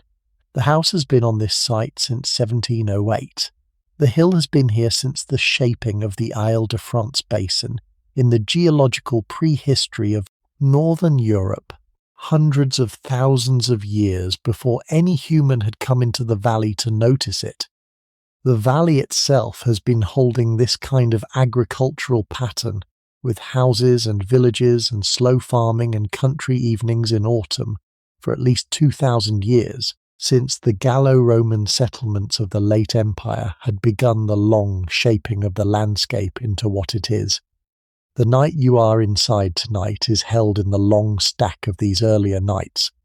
The peacefulness it has is, in part, the peacefulness of a pattern that has been worked out across so many previous repetitions that the body recognizes it without needing to know what it is. Recognizing, you may sleep now. The work of the day is done. The work of the evening is done. The household around you has done its work and has gone up to bed. The food has been digested. The wine has been drunk. The music has been played. The history has been told. The rooms have been shown. The bedroom has been prepared. The fire has been banked. The candle has been blown out. The night is outside the window. The bed is around you. There is nothing more required of you tonight. The room moves further into the dark. The embers in the fireplace are settling. The fabric of the bed canopy above you is very faintly visible against the deeper dark of the ceiling. The pillow is warm beneath your head. The shape of the bedroom is held in the way that any closed room held in the dark is held, by the slight differences in air temperature between the walls and the open space, by the very faint movement of the curtains in the small draught that even a closed window allows, by the slow breathing of the room itself as the temperature settles after the heating of the evening. Somewhere in the house, on the floor below, an old clock in the hall has just struck the 3/4 hour. The strike is one of those quiet domestic sounds that the household has been hearing every night for 30 years, and that the new owners have been hearing for 1 year, and that the previous owners had been hearing for whatever stretches of their tenure they had been there for, in the long sequence of houses by which the bronze movement of the clock has marked the hours of the years it has been at Champs. The clock had been bought by Louise Cahen d'Anvers from a Paris dealer in 1894, before the family had even acquired the chateau, in the patient pre-buying that the family had done across the period of negotiation for the house. The clock was older than the house. It had been made in Paris in the 1690s by a clockmaker named Balthazar Martineau, who had been a student of the great André Charles Boulle. It had spent its first century in an aristocratic house in the Rue de Varennes, in the Faubourg Saint-Germain. It had been bought in the 1880s by the Paris dealer, from a family that had lost most of its money in the financial collapses of the Third Republic. It had been bought from him by Louise in 1894. It had been installed at Champs in the autumn of 1895. It had been keeping the hours of the household ever since. The strike of its bell at the 3/4 of midnight is the same strike it had been making in Paris for almost 2 centuries before it came here. The sound carries up the staircase, faintly through the corridor, into your room. The sound is part of what the house at night is. The clocks of the period were made for this exact purpose, to mark the hours of the houses they lived in the patient acknowledgement of the passage of time that the early modern era had built into its understanding of domestic life.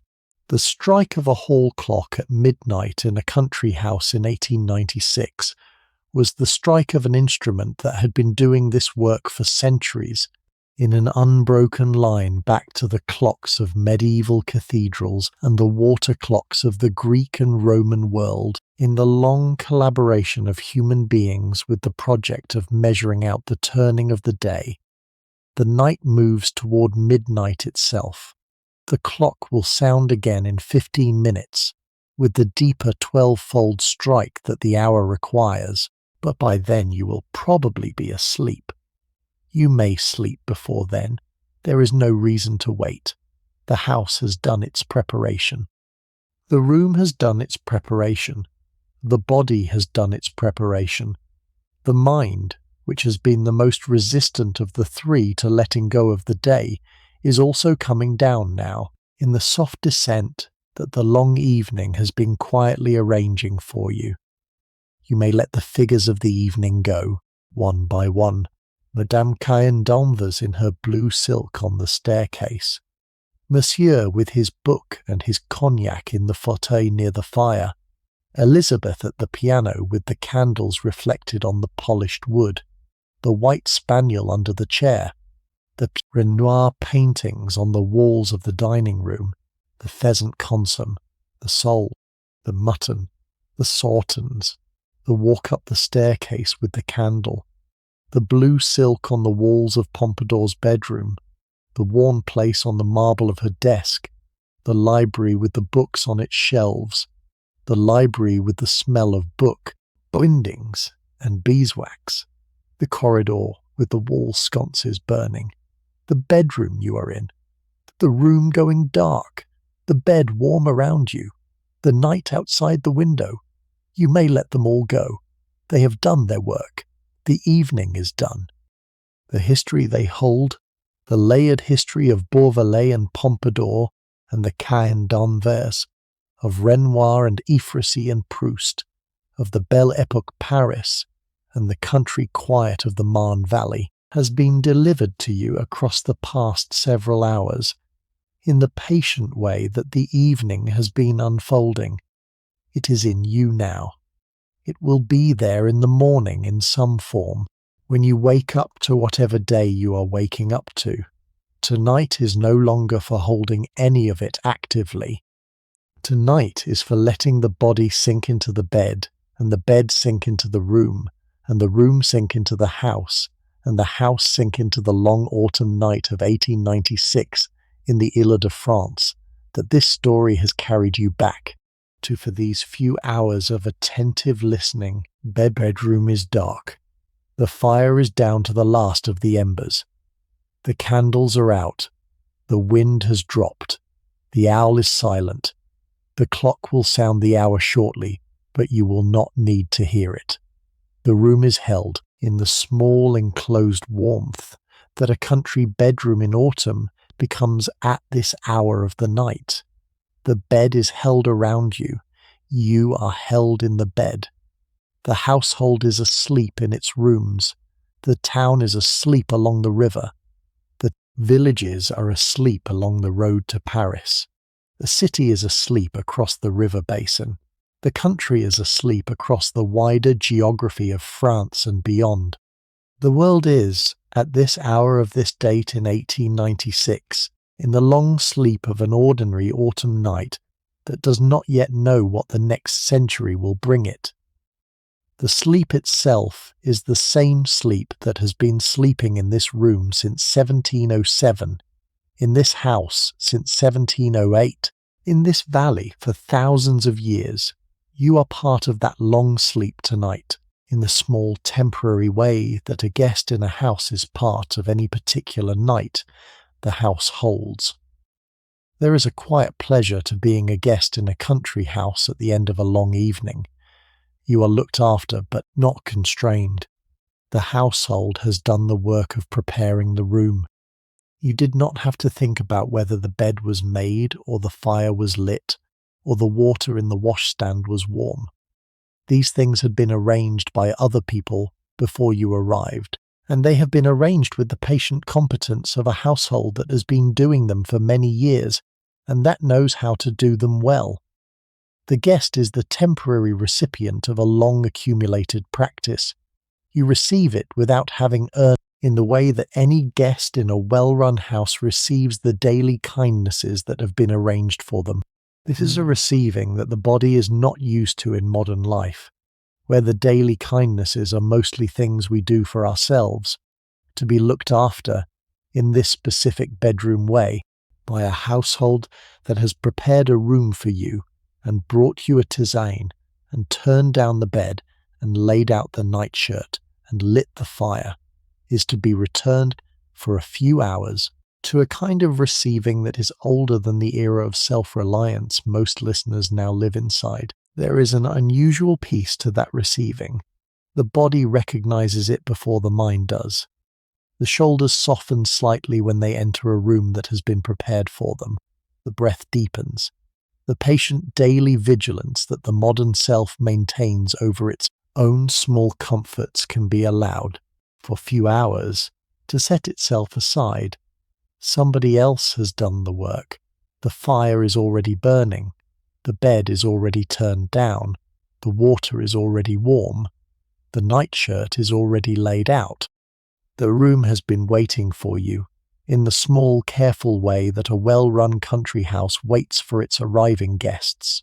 And the waiting itself is part of the gift the evening has been making to you. The waiting was done before you knew it was being done. The gift was prepared before you knew you were receiving it. The work of the household was completed, in its quiet way, before the carriage from Noisiel ever arrived at the gates of the estate. The room is dark, the body is settled, the mind is, by this point in the long evening, close to letting go.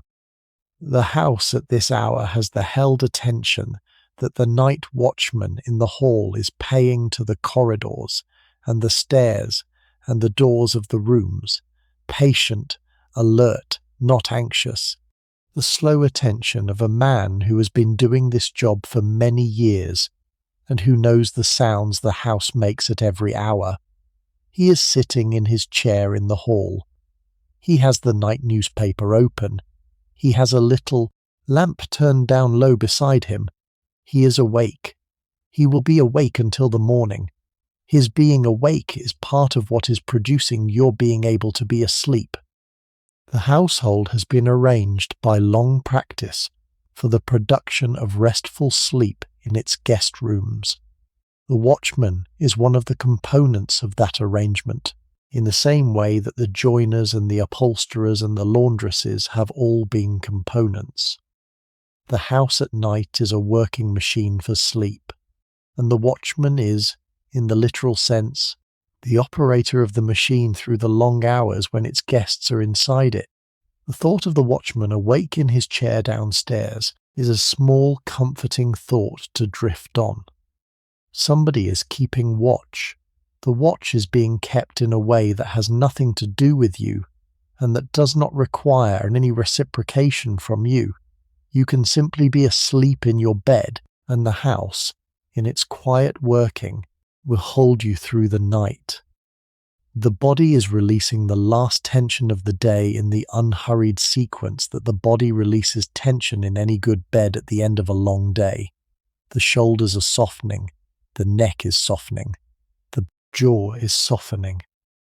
The hands, which had been holding a little of the day's mental work in their small accumulated tension, are also softening, with the fingers uncurling slightly inside the warmth of the bedclothes. The breath is moving deeper into the chest and lower into the belly, in the slower pattern that sleep prefers.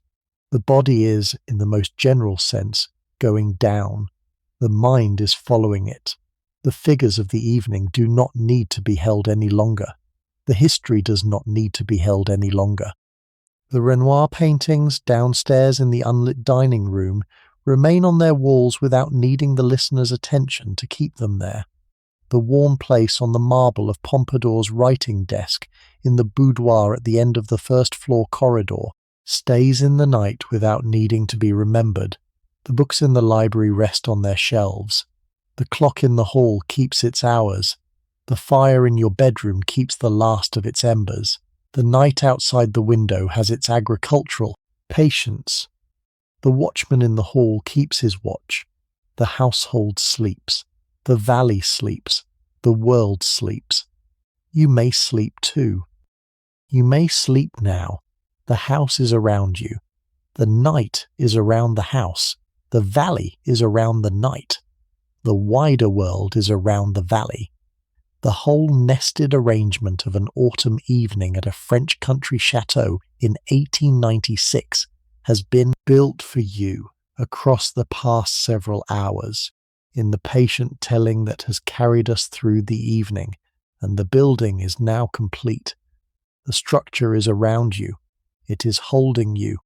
You may sleep inside it for as long as the night will let you sleep, with the morning coming when it comes, and the working through of the next day waiting for you when the morning comes, and the autumn night of 1896 holding you in the meantime, in the warm dark of a bedroom in a country house in the valley of the Marne, where the family is sleeping in its rooms, and the watchman is keeping his watch, and the clock is marking the hours, and the wider world is asleep in its long patience around all of it.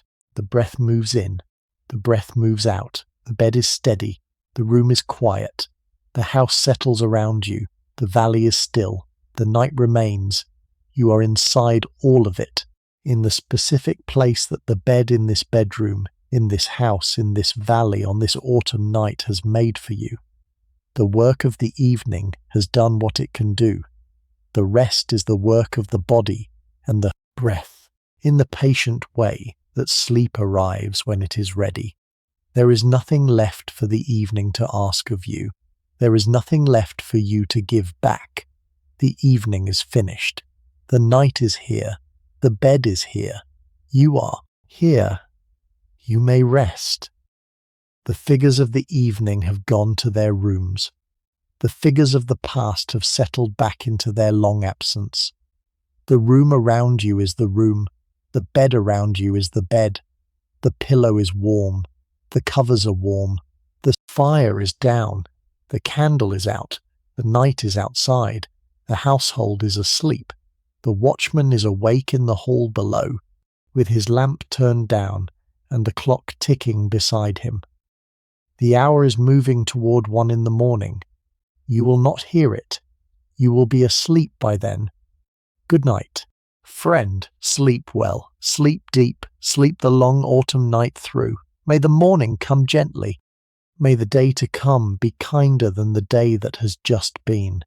And whatever holding you have around you tonight, in the room you are in, and the bed you are in, and the long unfolding of your own particular life, may it be enough. Good night from Champs-sur-Marne, and from the autumn evening of 1896, and from the household that has been keeping the rooms ready for you all evening, in the patient, invisible way that good houses keep their rooms.